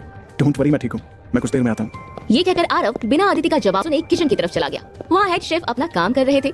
हेड शेफ, यहाँ मैं आपकी हेल्प करने के लिए आया हूँ। क्या कुछ ऐसा है जिसमें मैं आपकी मदद कर सकता हूँ? हेड शेफ की नजर जैसे ही आरव पर पड़ी, उसे याद आया कि वो अदिति का हस्बैंड है। पिछली बार जब मिस्टर रणवीर उससे होटल में मिले थे तब उन्होंने अदिति की टेबल के लिए स्पेशल डिश बनाने के लिए कहा था और उन्हें ये ऑर्डर दिया था कि वो अदिति और आरव के साथ बहुत ही प्यार से पेश आएं। इसके अलावा उस दिन होटल के एक स्टाफ ने आरव पर बहुत गंदा इल्जाम लगाया था। इस वजह से भी हेड शेफ को आरव याद था। ओह मिस्टर अंबानी, थैंक यू मदद के लिए पूछने के लिए, पर मैं और मेरा असिस्टेंट हम दोनों मिलकर सारा काम संभाल लेंगे। यहाँ किचन में बहुत ही ज्यादा तेल और धुआं हो रहा है, आप बाहर जाकर वेट क्यों नहीं करते हैं? अरे कोई बात नहीं, मैंने अपने घर में भी किचन में बहुत काम किया है। आप मुझे कुछ वेजिटेबल्स दे दीजिए, मैं उन्हें धोकर कट कर लेता हूँ, चलेगा? आरव ने अपनी शर्ट की स्लीव्स को मोड़ दिया और वेजिटेबल्स उठाकर उन्हें धोने लगा। उसे पता था कि अगर वो बाहर जाता है तो उसकी बेइज्जती होनी ही है और इस वजह से अदिति पूरे टाइम उसके बारे में ही सोचती रहेगी। इससे बेटर वह किचन में रहकर शेफ की मदद कर सकता है, तो उसके लिए ये शाम आसानी से कट जाएगी। आरव की हेल्प करने के बाद हेड शेफ की कुकिंग और भी ज्यादा फास्ट हो गई। अद्वैत के इतने बड़े होटल में काम करते हुए हेड शेफ की कुकिंग बहुत अच्छी थी। वो इंडियन फूड बहुत अच्छे से बना लेता था, साथ में वेस्टर्न कुजीन भी अच्छे से बना लेता था। कुछ ही देर में खाना पूरी तरह से बनकर तैयार हो गया था और आरव और दोनों शेफ्स ने खाने को टेबल पर अच्छे से सजा दिया था। खाना सजाने के बाद बीना जी ने सबको टेबल पर इनवाइट किया। आरव जब तक अपने हाथ धोकर बाहर आया तब तक सब ने अपनी अपनी सीट पकड़ ली थी। वहाँ एक भी चेयर खाली नहीं रह गया था। ये देखकर अदिति अपनी जगह से खड़ी हो गई। मॉम, घर में कोई एक्स्ट्रा चेयर है क्या? आरव के लिए कोई चेयर खाली नहीं है। बीना जी ने पास में रखे एक छोटे से टी टेबल की तरफ इशारा किया और मुंह बनाती हुई बोली, इस टेबल पर अभी और कोई नहीं बैठ सकता, तो उसे कुछ खाने को दे दो और वहाँ टी टेबल पर बैठने को बोलो। वहाँ सब कोई डाइनिंग टेबल पर बैठ गए थे, लेकिन घर का दामाद जो इतनी देर से किचन में कुकिंग में हेल्प कर रहा था उसे ही बीना जी ने सबसे अलग बैठने को कह दिया। ये देखकर अदिति का चेहरा उतर गया, उसे बहुत बुरा फील होने लगा। ठीक है, फिर मैं भी आरव के साथ वहीं बैठकर खाऊंगी। अदिति वहाँ से जाने को मुड़ी ही थी कि फिर से ईशा ने उसका हाथ पकड़ लिया। अदिति दी, मैंने अभी अपनी बातें खत्म नहीं की है और अगर तुम चली जाओगी तो फिर हम बात कैसे करेंगे? पर आरव अकेले। अदिति अपनी बात पूरी कर पाती इसके पहले ही उसकी चाची ने उसे टोकते हुए कहा, अदिति, तुम इस घर की बड़ी बेटी हो, मैनेजर की पोजीशन पर वर्क कर रही हो। तुम जैसा करोगी बाकी सब भी तुम्हें देखकर वही सीखेंगे। तुम्हें नहीं लगता कि अपनी पूरी फैमिली के बीच से इस तरह खाने की टेबल से उठकर चले जाने से तुम्हारे बड़ों की इंसल्ट होगी? अपनी चाची की बात सुनकर अदिति के चेहरे पर एम्बैरेसिंग एक्सप्रेशन आ गए। वो इस तरह टेबल से उठकर अपने बड़ों की इंसल्ट नहीं करना चाहती थी, लेकिन वो आरव को इस तरह अकेले सबसे दूर बैठने भी नहीं दे सकती थी।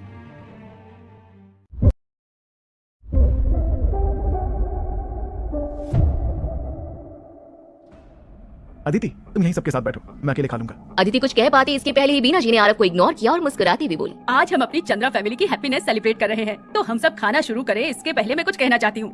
सबसे पहले मैं अद्वैत से थैंक यू कहना चाहती हूँ कि उसने आज के दिन अपने सबसे इम्पोर्टेंट शेफ, अपने होटल के हेड शेफ को हमारे लिए खाना बनाने के लिए यहाँ बुलाया, जबकि हेड शेफ होटल में एक मंथ में सिर्फ 2 बार ही खाना प्रिपेयर करते हैं। हेड शेफ काफी सालों से अब्रॉड में काम कर रहे थे, उनके पास बहुत बड़ी बड़ी कंपनी में काम करने के एक्सपीरियंस है। वो जिस भी खाने को बस छू लेते हैं उसकी कीमत लाखों की हो जाती है और उनकी खुद की सर्विस फीस भी लाखों में है। अदिति के दूसरे अंकल राजेश मुस्कुराते हुए बोले, भाभी, आप बहुत लकी हैं कि आपको अद्वैत जैसा दामाद मिला। मैं आपके बड़े दामाद आरव से कई गुना अच्छा है। अरे तुम पागल हो गए हो क्या? अद्वैत और आरव का कोई मुकाबला ही नहीं है। अद्वैत इस शहर के सबसे अमीर घराने का बेटा है। उनकी अपनी 5 स्टार और 7 स्टार होटल्स हैं और वो यहाँ अपनी पोर्शे से आया है, वो गाड़ी जिसके बारे में हम तो सोच भी नहीं सकते। कोकिला जी ने मुस्कुराते हुए शनाया की तरफ देखा और बोली, मेरी नजर में तो शनाया बहुत ही खुशकिस्मत है कि उसे एक ऐसा बॉयफ्रेंड मिला जो उसकी एक फरमाइश पर उसकी ख्वाहिश पूरी कर सकता है। हाँ, हमें पता है कि हमारी अदिति में कोई कमी नहीं है, लेकिन अब उसका पति ही उसके लायक नहीं है, तो उसमें इस बेचारी की क्या गलती है? अदिति ने अपने करियर में बहुत अच्छा काम किया है, इसीलिए तो उसे प्रमोशन भी मिला है। उसका फ्यूचर अच्छा है, बस उसकी किस्मत थोड़ी खराब है। जब अद्वैत ने ये देखा कि इतने सारे लोग उसकी तारीफ में कशीदे पड़ रहे हैं तो उसकी खुशी का ठिकाना नहीं रहा। उसने घूरते हुए टी टेबल की तरफ देखा जहाँ आरव अकेले बैठा हुआ था। अरे अंकल आंटी, आप लोग मेरी इतनी भी तारीफ मत कीजिए, ये तो मेरा फर्ज है कि मैं आप लोगों की सारी डिमांड पूरी कर सकूं। आफ्टर ऑल हम कुछ दिनों में एक फैमिली बनने वाले हैं। अद्वैत अपनी जगह पर उठकर खड़ा हो गया। उसने अपने पास में रखी एक बॉक्स में से रेड वाइन निकाला और उसे टेबल पर रख दिया। ये गिफ्ट मैंने स्पेशली चंद्रा फैमिली के सारे मेंबर्स के वेलकम के लिए लाया है। इसमें रेड वाइन की 2 बोतलें हैं। हम इसे खाने के बाद ओपन करेंगे ताकि हम सब इसका थोड़ा थोड़ा लुत्फ उठा सके। रेड वाइन की 2 बोतल्स, ये तो बहुत एक्सपेंसिव है। एक बोतल का दाम तो 5 लाख से भी ज्यादा है ना? ईशा को इस तरह शॉक देखकर अब जाकर बीना जी को खुशी मिली थी। पिछले कई सालों से आरव की वजह से उसे अपनी फैमिली मेंबर्स के सामने बहुत छोटा महसूस होता था, लेकिन आज अद्वैत ने उनकी खोई हुई इज्जत उन्हें वापस लौटा दी थी। अब उन्हें ये महसूस होने लगा कि अद्वैत के रहते कोई भी उन्हें नीची नजरों से नहीं देख सकता है। रेड वाइन का प्राइस सुनकर ईशा के साथ साथ वहाँ बैठे सभी की आंखें हैरानी से बड़ी हो गई। कोकिला जी के हस्बैंड, जिन्होंने अब तक सबसे ज्यादा रेट की वाइन पी थी, वो कुछ 50,000 के थे। अद्वैत, थैंक यू सो मच बेटा, इतनी अच्छी ट्रीटमेंट के लिए। अद्वैत एक अमीर खानदान का बेटा है, वो जो भी लेगा एक्स्ट्रा ऑर्डिनरी ही लेगा। आपके 2 दामाद हैं, लेकिन दोनों में कितना बड़ा डिफरेंस है। अद्वैत ने आपको कितनी महंगी गिफ्ट दी है, लेकिन आरव ने अब तक कुछ भी नहीं दिया।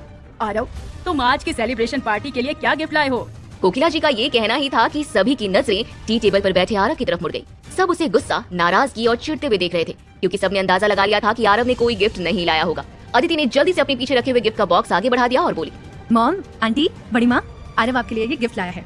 हाँ, ऐसा हो सकता है कि इस गिफ्ट की कीमत अद्वैत की गिफ्ट की जितनी ना हो, लेकिन आरव ने ये गिफ्ट आप सबके लिए बहुत ही प्यार से पसंद की है। आई होप ये आपको पसंद आए। अदिति अपने हाथ में वह गिफ्ट बॉक्स पकड़ी हुई थी, लेकिन बीना जी ने उस गिफ्ट की तरफ देखा भी नहीं। उन्हें डर था कि कहीं उन्होंने वो गिफ्ट बॉक्स खोल लिया और अंदर से कोई सस्ता सामान निकला तो उनके रिलेटिव्स के सामने उनकी क्या इज्जत रह जाएगी। रहने दो, मुझे ये गिफ्ट खोलकर ही नहीं देखना। लाया होगा कोई सस्ता सा सामान। गिफ्ट खोलकर तुम क्यों अपनी बेइज्जती करवाना चाहती हो अदिति? अदिति हैरानी से बीना जी की तरफ देखने लगी, लेकिन तभी ईशा ने अदिति के हाथ से वह बॉक्स ले लिया और स्माइल करते हुए बोली, आंटी, अगर आरव जीजू ने गिफ्ट लाया है तो खोलकर देखते हैं ना कि इसमें है क्या। वैसे भी आज पहली बार आपके लिए कुछ लाए हैं वो। ईशा ने जैसे ही वह गिफ्ट बॉक्स ओपन किया, उसने हैरानी से बॉक्स को टेबल के ऊपर रख दिया। ये कैसा गिफ्ट है और ये मिट्टी से क्यों सना हुआ है और इसका रंग इतना पीला पीला क्यों है? सबने हैरानी से टेबल पर रखे उस गिफ्ट की तरफ देखा। सब कंफ्यूज हो गए। टेबल पर उस बॉक्स में 5 मिट्टी से सनी कोई चीज थी। गिफ्ट देखकर सबका मूड खराब हो चुका था। ये कैसा गिफ्ट लाए हो तुम? ये मशरूम कोई गिफ्ट में देता है? मुझे पता है कि तुम कोई अच्छी गिफ्ट नहीं खरीद सकते, लेकिन इस तरह गिफ्ट देकर खुद का और हमारा मजाक क्यों बना रहे हो? तुम्हें क्या लगा था कि हम ये गिफ्ट सबके सामने ओपन नहीं करेंगे और तुम बच जाओगे? बीना जी की आंखें गुस्से से लाल हो गई थी। तुम ये सब जानबूझकर कर रहे हो ना आरव? तुम्हारे लिए इस घर में रहने की कोई जगह नहीं है। अभी इसी वक्त मेरे घर से बाहर निकल जाओ। बीना जी गुस्से से अपनी जगह से उठकर खड़ी हो गई और वह आरव की तरफ बढ़ी। अदिति घबराते हुए आरव की तरफ देखने लगी। उसे कुछ भी समझ नहीं आ रहा था। आरव, ये सब क्या है? हेड शेफ और उसके असिस्टेंट ने जैसे ही बाहर का शोर सुना, वो अपना हाथ धोकर बाहर आ गए। वहाँ बैठे सबके चेहरे पर गुस्सा साफ दिखाई दे रहा था। हेड शेफ परेशान हो गया। उसे लगा कहीं उसकी बनाई डिश में कोई गड़बड़ तो नहीं है। वो आगे आया। आप सब इतने नाराज क्यों लग रहे हैं? मेरी बनाई डिशेस आपको पसंद नहीं आई? नहीं शेफ, उनकी नाराजगी का आपके खाने से कोई लेना देना नहीं है। ये लोग तो इसलिए नाराज हैं क्योंकि यहाँ किसी बेकार आदमी ने रोड साइड से कुछ कचरा उठाकर गिफ्ट के तौर पर अंकल आंटी को दे दिया है, जिस वजह से ये लोग गुस्सा हैं। ईशा आरव को नीचा दिखाना चाहती थी और साथ ही वह बीना जी की अकड़ भी सुधारना चाहती थी, इसलिए उसने जल्दी से वह गिफ्ट बॉक्स को हेड शेफ की तरफ किया। आप देखिए, ये गिफ्ट हमारे किसी काम का नहीं है और यही गिफ्ट आरव जीजू ने अपने ससुराल वालों को बेवकूफ बनाने के लिए दिया है।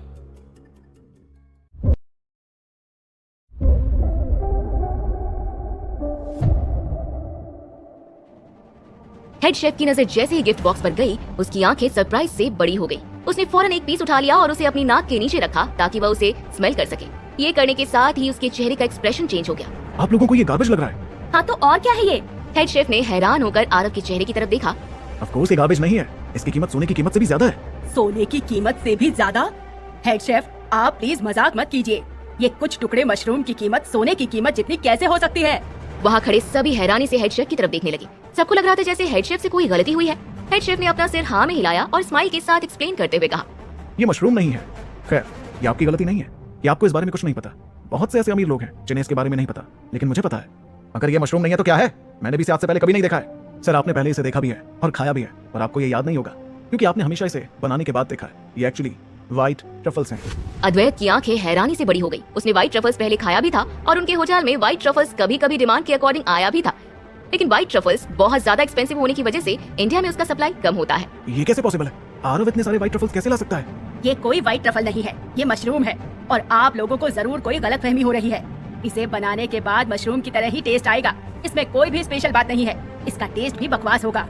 कोकिला जी की बातें सुनकर हेड शेफ के चेहरे से स्माइल गायब हो गई। एक शेफ होने की वजह से वो सारे खाने की बहुत इज्जत करता था और फिर व्हाइट ट्रफल्स तो दुनिया के बेस्ट फूड्स में से एक था और ऊपर से वो लोग उसके कुकिंग स्किल्स को भी गलत बोल रहे थे, तो अगर उसने इसे बनाया तो भी वह अच्छा नहीं बनेगा। आप लोग ये कैसी बातें कर रहे हैं? मुझे कुछ समझ नहीं आ रहा है। आप लोगों की जानकारी के लिए मैं बता दूं कि वेस्टर्न क्विज़न में ये वर्ल्ड के टॉप 3 ट्रेजर में आता है। जहाँ तक मुझे याद है, एक बार व्हाइट ट्रफल्स $3.5 मिलियन के रेट में बिका था। जैसे ही सबने व्हाइट ट्रफल का हाईएस्ट रेट सुना, सबकी आंखें हैरानी से बड़ी हो गई। बीना जी को हैरानी हो रही थी कि आरव जैसा मामूली आदमी लाखों की चीज कैसे ला सकता है। फिर तो आरव के इन व्हाइट ट्रफल्स के सामने अद्वैत की वाइन्स की कोई कीमत ही नहीं है। मिस्टर अंबानी, इस तरह का टॉप ग्रेड व्हाइट ट्रफल बहुत रेयरली मिलता है। अगर आप मुझे परमिशन दें तो मैं ये डिश आपके लिए बनाना चाहता हूँ। सब आरव की तरफ देखने लगे। आप मेरी वाइफ से पूछ लीजिए, अगर वो चाहती है तो क्यों नहीं। हेड शेफ अदिति की तरफ मुड़ा। मुझे आपके लिए आज फिर से कुक कर बहुत खुशी होगी। अदिति कुछ देर के लिए कंफ्यूज हो गई क्योंकि अभी तक वो उस व्हाइट ट्रफल्स की प्राइस को सुनकर शॉक से बाहर नहीं आ पाई थी। उसने वहाँ पर खड़े अपने सभी रिलेटिव्स की तरफ देखा। सबकी नजरें उन व्हाइट ट्रफल्स पर अटकी हुई थी।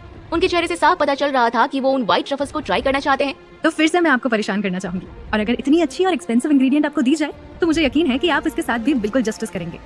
अदिति की हामी सुनते ही हेड शेफ के चेहरे पर एक्साइटमेंट नजर आने लगी। आप सब लोग प्लीज कुछ देर इंतजार कीजिए, मैं ये डिश बना कर लाता हूँ। उसने वह गिफ्ट बॉक्स उठाया और खुशी से चहकते हुए किचन की तरफ चला गया।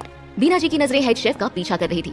इस वक्त उनका खून जल रहा था। उनकी नजरों में व्हाइट ट्रफल की कोई वैल्यू नहीं थी। वैल्यू थी तो बस उसकी कीमत की, क्योंकि लाखों की बात जो थी जिन्हें अगर वो खाती है तो उससे बस उनका पेट भरेगा और कुछ नहीं। अदिति दी, आरव जैसा आदमी इतनी महंगी चीज कैसे खरीद सकता है? कहीं उसने फिर से आपके पैसे तो नहीं लिए? दीदी, आप मुझे गलत मत समझना, लेकिन आपको अपने पति के ऊपर कड़ी नजर रखनी होगी। अब से आप अपना 1 रुपया भी आरव जीजू के हाथों में मत दीजिए। और कल ही तो आप दोनों ने नई फर्नीचर खरीदी है और आज आपने ये कुछ व्हाइट ट्रफल्स के लिए लाखों रुपए उड़ा दिए। आपकी सारी सेविंग्स आपका ये नकारा हस्बैंड उड़ा रहा है। शनाया, ऐसा नहीं है। अदिति आगे कुछ बोलती, इससे पहले ही बीना जी ने उसे गुस्से से घूरते हुए देखा और टोकती हुई बोली, ऐसा नहीं से क्या मतलब है अदिति? जब से वो हमारे घर में आया है तब से हमारी लाइफ में ग्रहण बनकर मंडरा रहा है। सालों से बिना कोई काम किए नकारा की तरह घर में बैठा हुआ है और हमारे पैसे उड़ा रहा है। और अब जाकर उसने काम करना शुरू किया तो पहले ही इतना ज्यादा पैसा उड़ा दिया। अब मैं श्योर हूँ कि आज नहीं तो कल ये हमारी फैमिली को पूरी तरह से बर्बाद करके छोड़ेगा। अदिति, अब से तुम अपनी मंथली सैलरी मुझे दोगी और तुम फिक्र मत करो, मैं तुम्हारी सैलरी का 1% भी खर्च नहीं करूंगी, उसे बचा कर रखूंगी ताकि जब भी तुम्हें अपने फ्यूचर में जरूरत हो तो तुम उसे खर्च कर सको और ये लड़का तुम्हारे पैसों को हाथ भी न लगा पाए। अदिति अपने और आरव की बचाव में बहुत कुछ कहना चाहती थी, लेकिन उसे समझ नहीं आ रहा था कि वो शुरू कैसे करे। उसको पता था कि अब अगर उसने नई कार खरीदने की बात सबके सामने रखी तो पता नहीं सब कैसे रिएक्ट करेंगे। मॉम, मेरी शादी को 3 साल हो चुके हैं और मेरी मंथली सैलरी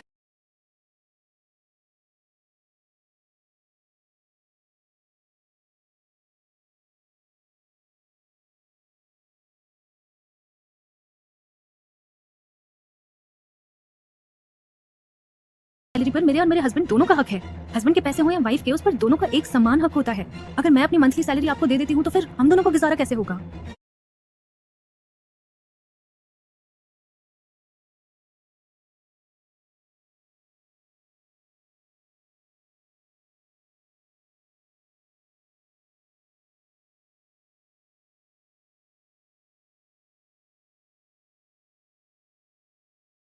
अदिति दी, आप गलत कह रही हो। हाँ, आज आप जो काम कर रही हैं, उस पर आपका हक है, लेकिन आप ये मत भूलो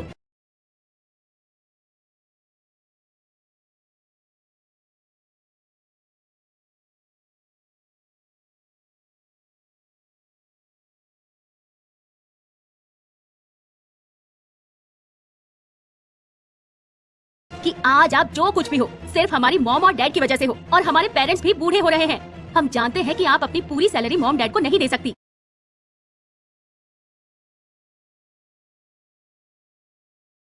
लेकिन कम से कम उसका आधा हिस्सा तो मॉम को दे सकती है ना। आप ये समझ लेना कि आप उनकी रिटायरमेंट के टाइम उनका खर्चा उठा रही हैं। मैंने भी ये सोच लिया है कि जब मेरी शादी होगी और जब मैं कमाने लगूंगी तो मैं भी अपनी आधी सैलरी मॉम डैड को दे दूंगी। अपनी बात कहने की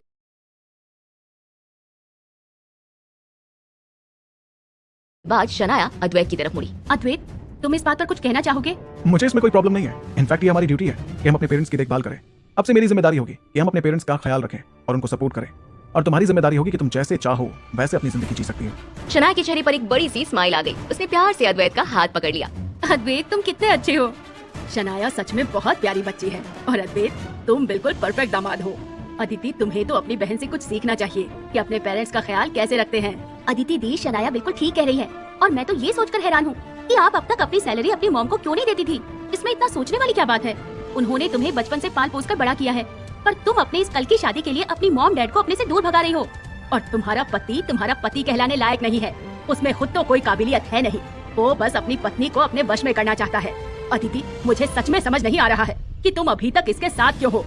तुमने क्यों इस आदमी से शादी की?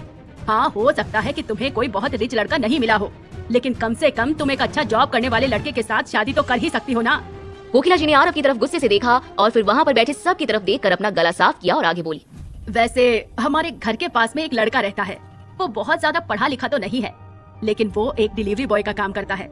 मैंने सुना है कि वो महीने में 50-60 हजार तो कमा ही लेता है। हाँ, उसकी शादी हुई थी और उसकी एक बच्ची भी है, लेकिन अब उनका डिवोर्स हो चुका है। अब जब आरव और अदिति अलग हो जाएंगे तो हम अदिति और उस लड़के की शादी के बारे में सोच सकते हैं।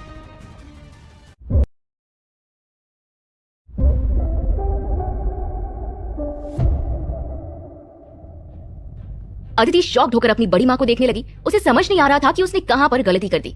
कुछ दिन पहले उसका प्रमोशन हुआ था। उसे ये घर प्रमोशन में गिफ्ट के तौर पर मिला है और उसने बिना कुछ सोचे समझे अपने पेरेंट्स को ये घर गिफ्ट में दे दिया और अब ये कह रहे थे कि वो एक अच्छी बेटी नहीं है। और तो और अब जब फाइनली उसने और आरव ने मिलकर अपनी फैमिली प्लानिंग शुरू कर दी थी तो उनके सारे रिलेटिव्स मिलकर उसे आरव को छोड़ देने के बारे में सलाह दे रहे थे। अदिति को ये सब अच्छा नहीं लग रहा था। उसने कुछ कहने के लिए अपना मुंह खोला ही था कि इससे पहले ही बीना जी ने कोकिला की तरफ देखकर कहा, आप क्या बातें कर रही हैं? एक डिलीवरी बॉय से मेरी बेटी शादी करेगी, और वो भी तब जब वो लड़का तलाकशुदा है और उसकी एक बेटी भी है। अब हमारी अदिति की इतनी भी कोई खराब कंडीशन तो है नहीं कि वो किसी से भी शादी कर ले।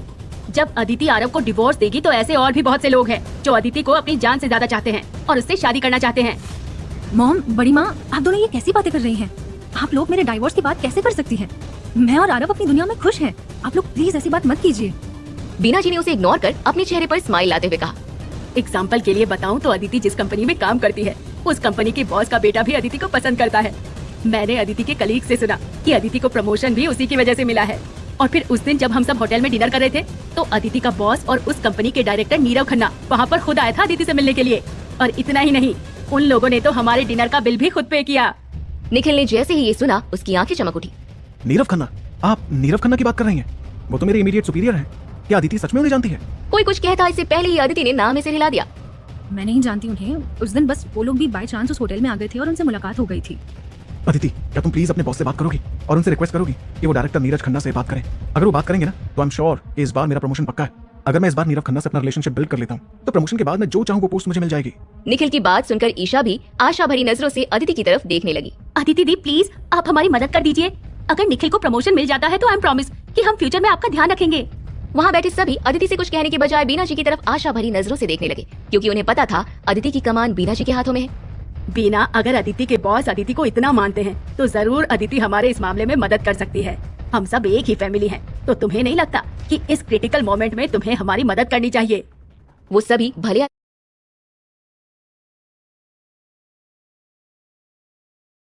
लग रहते थे लेकिन थे तो आखिरी एक फैमिली ही। और इस तरह अपने फैमिली मेंबर्स को अपने सामने रिक्वेस्ट करते हुए देखकर बीना जी खुद को उनकी मदद करने के बारे में सोचने से रोक नहीं पाई।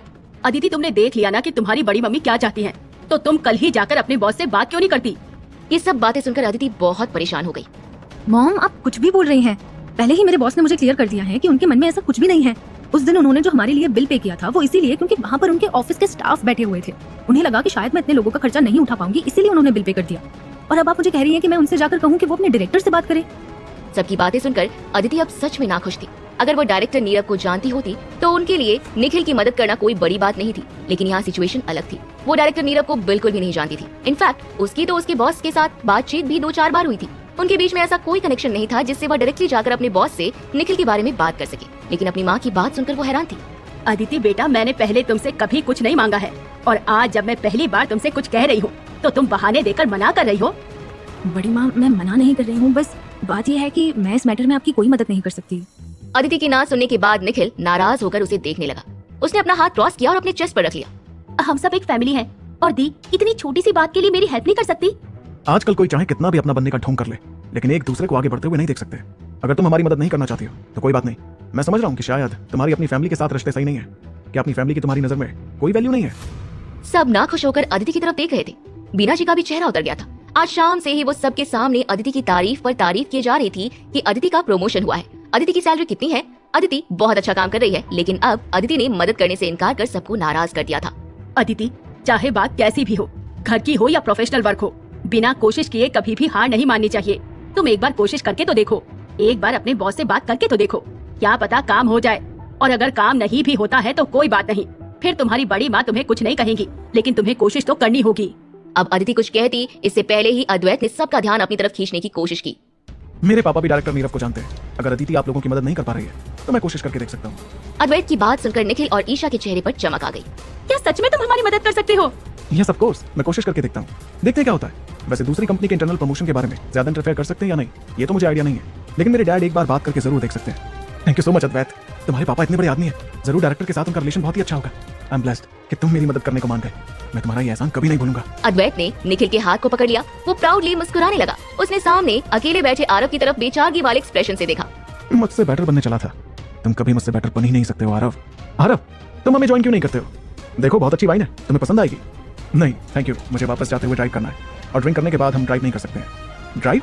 आरव के मुंह से ड्राइव शब्द सुनकर वहाँ बैठे सब एक साथ आरव की तरफ देखने लगे।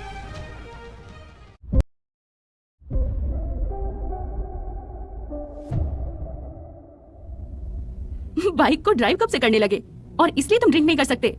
अद्वैत, छोड़ो उसे, इसे ऐसे भी कोई अच्छी चीज पसंद कहाँ आती है। इस पर अपना टाइम मत वेस्ट करो।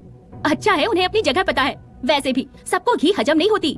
ये बातें सुनने में बहुत ही ज्यादा कड़वी थी, लेकिन वहाँ बैठे किसी को भी जैसे ईशा के शब्द सुनाई नहीं दिए।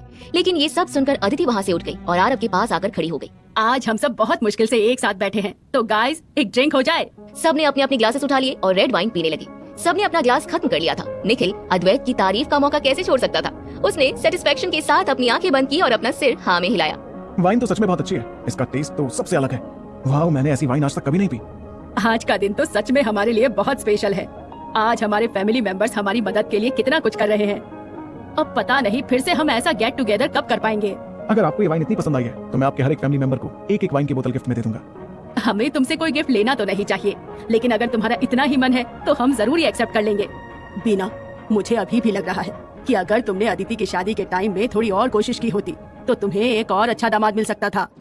ये सुनते ही बीना जी ने आरव को घूरते हुए देखा। जब भी जितनी बार भी कोई आरव का जिक्र करता था, बीना जी ना चाहते हुए भी गुस्से से लाल हो जाती थी। शनाया ने जब देखा कि फाइनली उसके रिलेटिव्स अद्वैत की वजह से उसकी मॉम की तारीफ कर रहे हैं, तो उसने खुशी से अद्वैत को सबके सामने ही गले से लगा लिया। वहीं सब ड्रिंक करते हुए एंजॉय कर रहे थे। उन्हें देखकर लग रहा था जैसे आरव वहाँ था ही नहीं। तभी किचन से असिस्टेंट शेफ अपने हाथ में ट्रे लेकर वहाँ आ गए और मुस्कुराते हुए उसे टेबल पर रख दिया। आप लोग प्लीज खाना एंजॉय कीजिए, हेड शेफ ने सब कुछ अपने हाथों से बनाया है। सबने खाना उठाया और खाने लगे। खाना खाते ही उनकी आंखें चमक उठी थी। ये पनीर बिरयानी कितनी टेस्टी है, ये चिली पनीर और कढ़ी भी। मैंने आज तक इससे अच्छी टेस्टी दाल और रायता टेस्ट नहीं किया है। सब कुछ कितना टेस्टी है। हेड शेफ के हाथों में तो जादू है। अद्वैत के चेहरे से स्माइल हटने का नाम ही नहीं ले रही थी। सब हेड शेफ की तारीफ कर रहे थे, मतलब वो इनडायरेक्टली उसके होटल की तारीफ कर रहे थे। तभी हेड शेफ अपने हाथ में ट्रे पकड़े बाहर आया। उस ट्रे में व्हाइट ट्रफल्स का डिश था। आप सब लोग बहुत लकी हैं कि आपको व्हाइट ट्रफल्स टेस्ट करने का मौका मिल रहा है। हेड शेफ ने ट्रे को टेबल के बीच में रख दिया और उसे कट किया। उसने उसके पास में ही चीज की एक स्मॉल डिश रख दी। मुझे पहले से पता नहीं था कि आज हम व्हाइट ट्रफल्स भी बनाने वाले हैं, इसलिए मेरे पास उसे बनाने के लिए सारे इंग्रेडिएंट्स नहीं थे।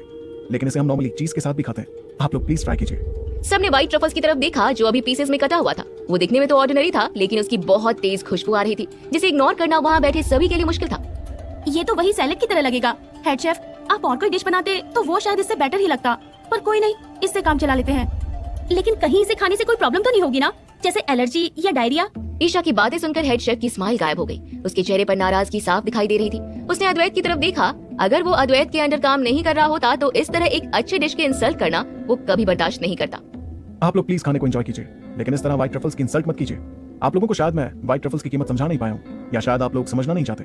हेड शेफ की सीरियस बातें सुनकर ईशा चुप हो गई। वो व्हाइट ट्रफल्स के बहाने आरव की बेइज्जती करना चाह रही थी और शायद उन्हें ये होते हुए दिख नहीं रहा था, और वो लोग हेड शेफ को कुछ कह नहीं सकते थे, इसलिए वो चुप हो गई। हेड शेफ, आप नाराज क्यों हो रहे हैं? हम तो बस मजाक कर रहे थे। आप बैठिए ना।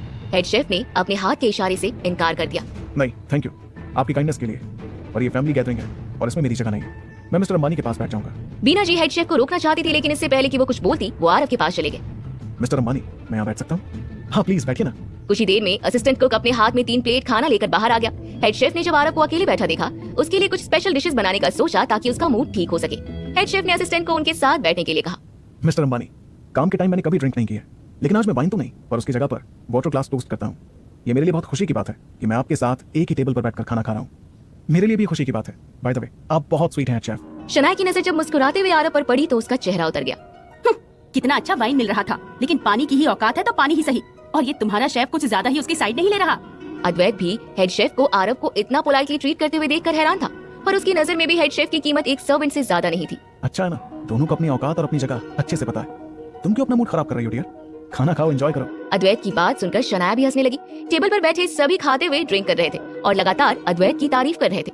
जब उन लोगों ने व्हाइट ट्रफल्स ट्राई किया तो वो उसके टेस्ट और उसकी खुशबू से हैरान थे। सबको लग रहा था कि व्हाइट ट्रफल्स की खुशबू के आगे वाइन की खुशबू कुछ नहीं थी, लेकिन किसी ने व्हाइट ट्रफल्स की तारीफ में एक भी शब्द नहीं कहा। वो बस चुपचाप उसे खा रहे थे। अदिति ने व्हाइट ट्रफल्स का बस एक ही पीस उठाया था, तब तक बाकियों ने सब खत्म कर लिया। अदिति बार बार आरव की तरफ देख रही थी। अब जाकर आरव दोनों शेफ्स के साथ बातें करते हुए खा रहे थे। ये देखकर वो रिलैक्स्ड हुई। रात के 12 बज गए थे और खाना खाकर सबसे मिलने के बाद सब निकलने को रेडी हुई। अद्वैत सबसे पहले बाहर आकर अपनी पॉश के पास गया। उसे देखते ही सब फिर से अद्वैत की तारीफ करने लगे। ये कितनी अच्छी कार है। इस कार की कीमत 80 लाख से भी ज्यादा है। ऑर्डिनरी पर्सन इसे खरीद भी नहीं सकते। अद्वैत स्टाइल से अपनी कार के अंदर बैठ गया। उसने कार की विंडो नीचे की और डिसअपॉइंटमेंट के साथ कहा, इसमें एक प्रॉब्लम यह है कि इसमें सिर्फ 2 लोग ही बैठ सकते हैं, तो मैं आप लोगों को एक साथ नहीं बैठा पाऊंगा। कोई बात नहीं, निखिल भी अपनी कार लाया है। उसकी कीमत इतनी ज्यादा तो नहीं है, पर उसमें स्पेस बहुत है। हम सब उसके साथ चले जाएंगे। आप सब लोग यहीं वेट कीजिए, मैं कार लेकर आता हूँ। ये कहकर निखिल वहाँ से चला गया। अदिति के अंकल का बेटा भी वहाँ से अपनी कार लेने गया। कुछ देर में वो लोग कार लेकर आ गए और धीरे धीरे कर सब उसमें सेटल हो गए। बाहर सिर्फ आरव और अदिति रह गए थे। ये देखकर अद्वैत के चेहरे पर शातिर स्माइल आ गई। अदिति, अभी बाहर ठंड हो रही है और तुमने कितने थिन कपड़े पहने। तुम मेरी कार में आ जाओ, मैं तुम्हें घर छोड़ दूंगा। अरे नहीं, मैं और आरव अपनी कार से जाएंगे।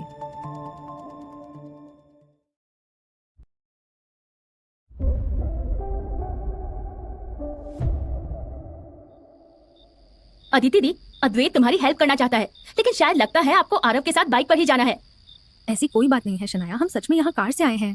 अदिति की बात सुनकर अद्वैत ने अपनी नजरें चारों तरफ घुमाई तो उसकी नजर BMW पर पड़ी, लेकिन उसने उसकी तरफ ध्यान ही नहीं दिया। यहाँ तो मुझे कोई कार नहीं दिख रही। अगर कार है तो उसमें बैठकर निकल जाओ। अद्वैत को लगा कि अदिति आरव की इज्जत सबके सामने बचाने के लिए कार का झूठा नाटक कर रही है, लेकिन वो आरव की इज्जत रहने कैसे दे सकता था, इसलिए उसने ये कहा। तुमने हमारी कार को ब्लॉक कर रखा है, तुम यहाँ से निकलोगे तभी तुम अपनी कार निकाल पाएंगे। अद्वैत शॉक्ड होकर आरव को देखता रह गया। उसने अपनी नजरें BMW कार पर डाली और कंफ्यूजन के साथ फिर से आरव को देखने लगा। तुम्हारा मतलब है कि ये BMW कार तुम्हारी है? आरव ने हाँ में सिर हिला दिया। वैसे आरव, तुम्हारे सपने तो बहुत अच्छे हैं, लेकिन सॉरी, ये तुम्हारे सपने ही हैं, तुम्हारी हकीकत नहीं। तुम्हारी हकीकत तुम्हारी बाइक है।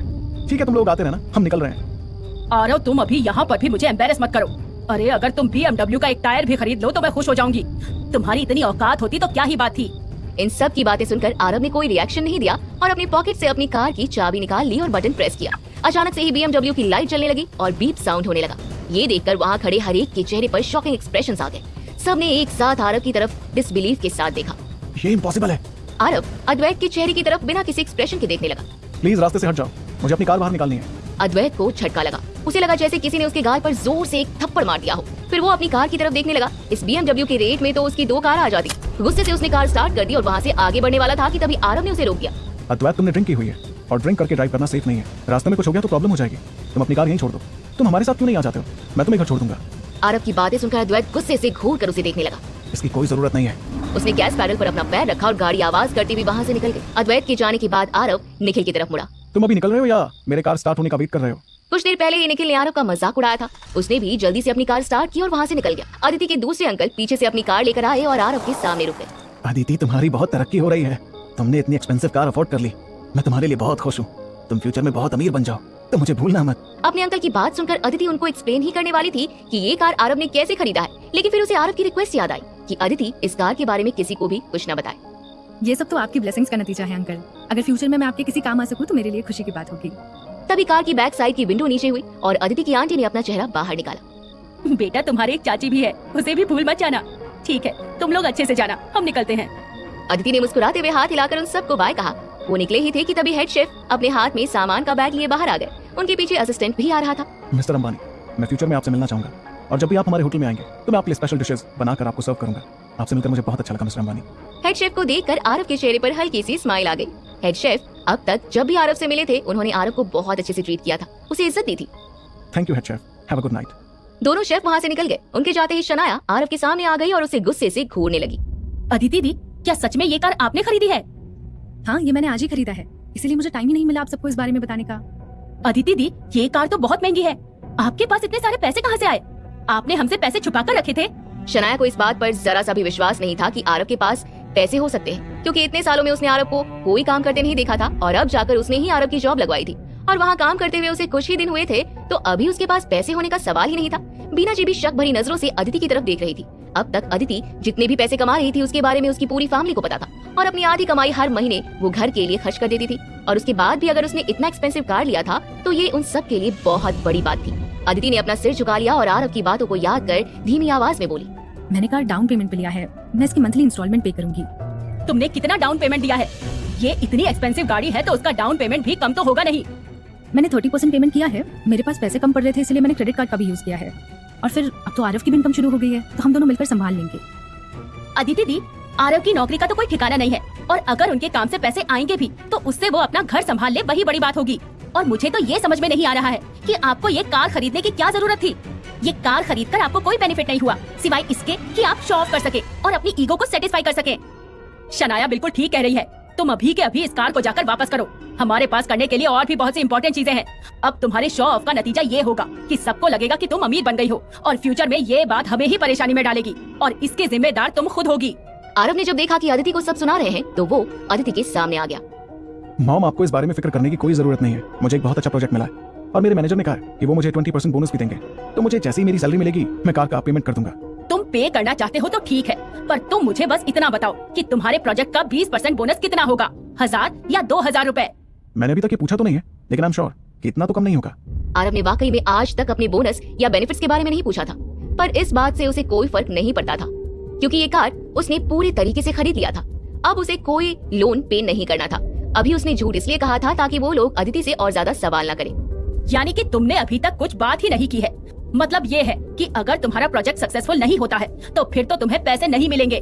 फिर तुम्हें तो एक और बहाना मिल जाएगा पेमेंट ना करने का, और ये पेमेंट भी अदिति को ही करना पड़ेगा, है ना? मॉम, अगर आरव ने कहा है तो कुछ सोचकर ही कहा होगा। प्लीज अब हमारे लिए इतनी फिक्र मत कीजिए, हम संभाल लेंगे। अब उसे एक मौका तो दीजिए। ठीक है, मैं उसे एक मौका दूंगी, लेकिन उसे खुद को साबित करना होगा। अगर वो ये डील फुलफिल कर पाता है तो आगे से मैं तुम दोनों के रिश्ते में कभी भी इंटरफेयर नहीं करूंगी। लेकिन ये कहते हुए बीना जी आरव की तरफ मुड़ी और उसकी आंखों में देखने लगी। अगर आरव अपनी बात पूरी नहीं कर पाया तो उसे तुम्हें डिवोर्स देना होगा और हमारी फैमिली को हमेशा हमेशा के लिए छोड़कर जाना होगा। क्या तुम्हें ये मंजूर है आरव? मॉम, ये आप कैसी बातें कर रही हैं? आरव ने उसका हाथ पकड़ लिया। ठीक है, आई प्रॉमिस कि मैं ऐसा ही करूंगा।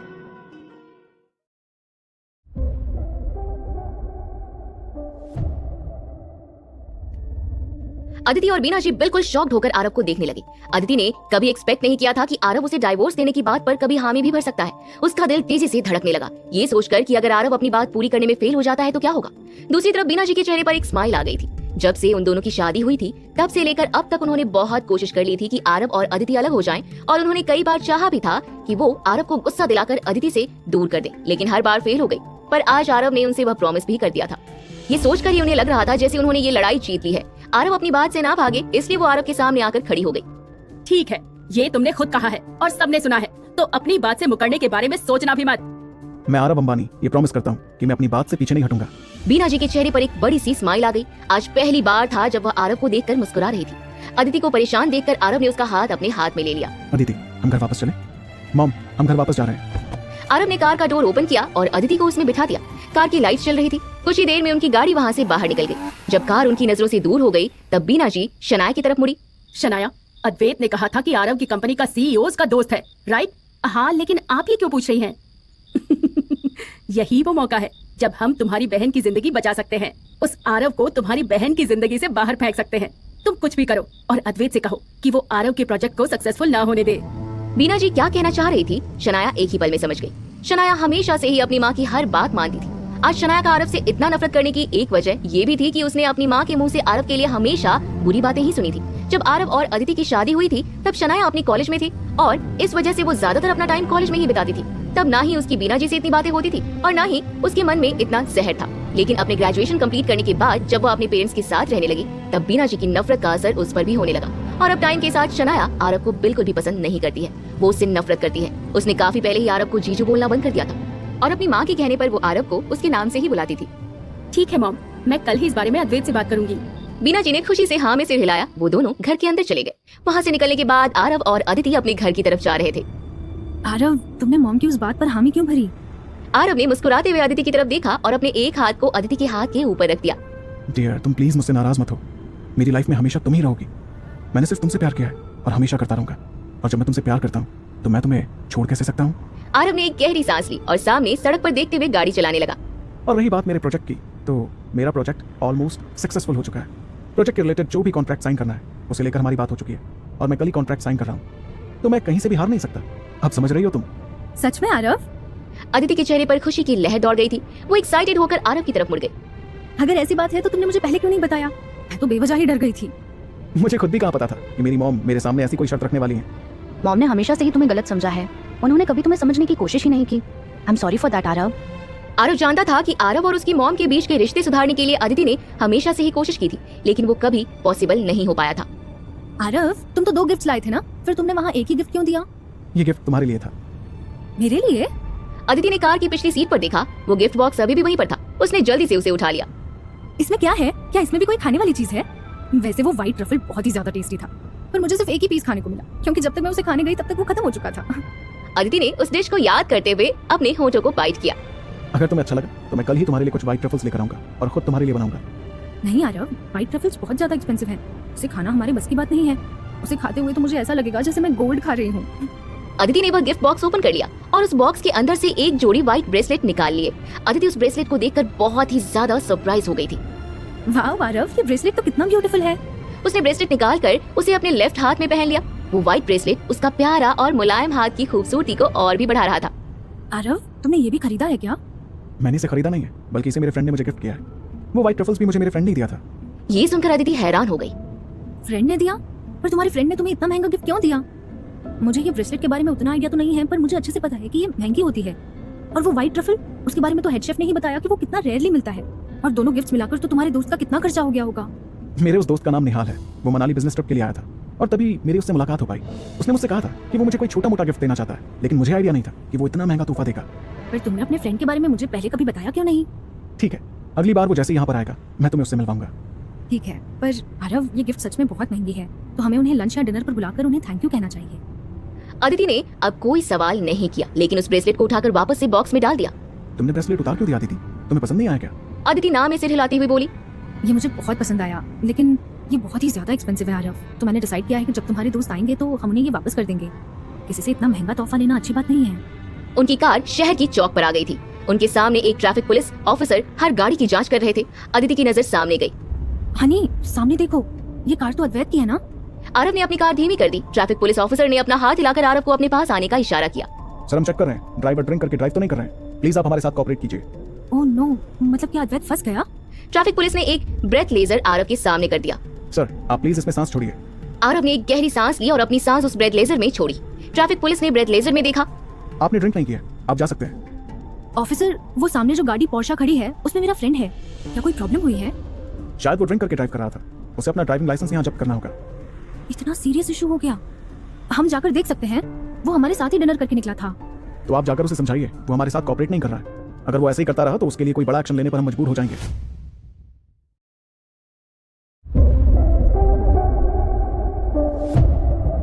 अद्वैत शनाया का बॉयफ्रेंड था और इस वजह से अदिति सिर्फ वहाँ बैठकर उसे उसके हाल पर नहीं छोड़ सकती थी। उसने फौरन कार की डोर ओपन की और उसकी तरफ गई।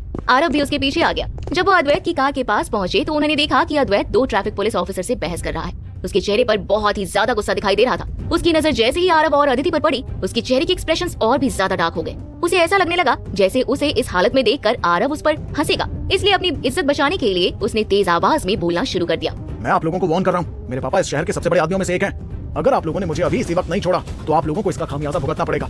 मैं सिर्फ एक कॉल करूंगा और आप लोगों की ये वर्दी उतर जाएगी। तुम धमकी किसे दे रहे हो? मुझे कोई फर्क नहीं पड़ता कि तुम्हारे पापा कौन है, और अगर वो कोई मिनिस्टर भी है ना तो भी ड्रिंक करके ड्राइव करने के केस में तो तुम्हें बचा नहीं सकते। मैं उन्हें भी अरेस्ट कर लूंगा और तुम्हारे लिए अच्छा यही होगा कि तुम हमारे साथ कोऑपरेट करो। अदरवाइज तुम्हारे साथ जो कुछ भी होगा उसके जिम्मेदार सिर्फ तुम होगे। तुम लोगों को तो मैं अभी बताता हूँ। अभी अपने डैड को कॉल करता हूँ। ये कहकर अद्वैत ने अपना फोन निकाला और एक फोन कॉल करने लगा। वो जानबूझकर आरव और अदिति को इग्नोर कर रहा था। अपना फोन नीचे रखो और अपना जुर्म एक्सेप्ट करो। मैं फोन नीचे नहीं करूंगा। क्या करोगे तुम? फोन को नीचे रखो। Third warning.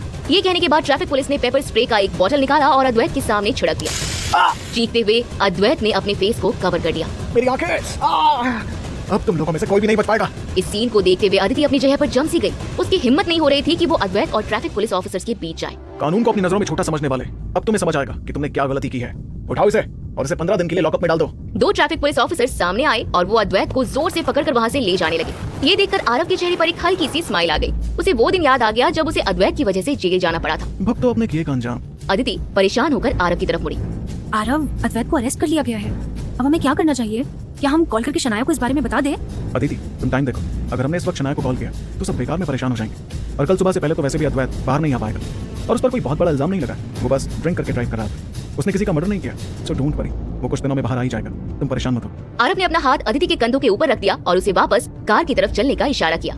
आरव, अद्वैत सच में बाहर आ तो जाएगा ना? मुझे डर लग रहा है कि अगर शनाया को पता चल गया कि हमने उसे सच नहीं बताया तो वो हम पर गुस्सा होगी और हमें ही ब्लेम करेगी। तुम परेशान मत हो, अद्वैत के पास उसके डैड है, वो उसे बाहर निकलवा लेंगे।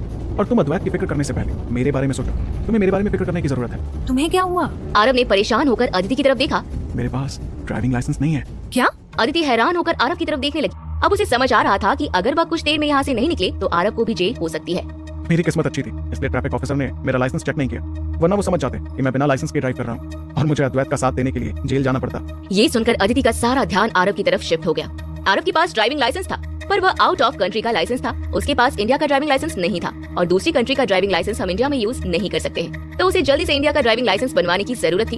एक्चुअली मेरे पास ड्राइविंग लाइसेंस था पर वो मैंने खो दिया है। मैं कल ही जाकर एक नया ड्राइविंग लाइसेंस बनवाता हूँ। ये सुनकर अदिति थोड़ी सी रिलैक्स हुई। अभी उसे आरव की फिक्र होने लगी थी और इसलिए वह अद्वैत के मैटर को भूल गई। आरव भी यही चाहता था कि अदिति परेशान ना हो, इसलिए अदिति को खुद के लिए फिक्र करते हुए देखकर उसके चेहरे पर एक स्माइल आ गई। घर पहुंचते हुए रात के 1 बज गए थे। उन दोनों ने शार लिया और सोने चले गए। अगली सुबह आरव ने जल्दी उठकर दोनों के लिए नाश्ता बना लिया था। दोनों ने साथ में ब्रेकफास्ट किया और काम के लिए निकल गए। आज हमारा पहला दिन है जब हम दोनों साथ में एक कार में बैठकर अपने काम पर जा रहे हैं। अदिति के चेहरे पर एक प्यारी सी स्माइल थी। वो बहुत खुश लग रही थी। याद से तुम आज अपना लाइसेंस बनवा लेना। बिना लाइसेंस के ड्राइव करना बहुत ही सीरियस मैटर होता है। हाँ, आज मैं कॉन्ट्रैक्ट साइन करने के बाद ड्राइविंग लाइसेंस बनवा दूँ। आरव ने अदिति को उसके ऑफिस छोड़ दिया और खुद अपनी कंपनी की तरफ निकल गया। अभी उसने अपनी कार पार्क की ही थी कि तभी एक कार उसके ठीक बगल में आकर रुक गई। ये ललित की गाड़ी थी। ललित ने जैसे ही आरव को BMW कार से उतरते हुए देखा, वो शॉक्ड हो गया। ये तुम्हारी कार है? हाँ सर, ये मेरी कार है। आरव को हाँ कहने के बाद ललित का मुंह खुला का खुला रह गया। वो ये सोचकर हैरान था कि वो कंपनी का ओनर होते हुए एक मर्सिडीज से आया है और उसके कंपनी का एक नया एम्प्लॉय जो आज तक बेरोजगार था, वो BMW से आया है। अगर तुम इतनी महंगी कार अफोर्ड कर सकते हो तो तुमने मेरी कंपनी ज्वाइन क्यों की? मुझे नहीं लगता कि तुम्हें ये काम करने की जरूरत है।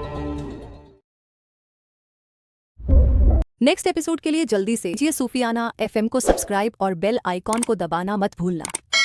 सूफियाना FM, जहां आप सुनेंगे एक से बढ़कर एक दिल को छू लेने वाली रोमांटिक कहानियां।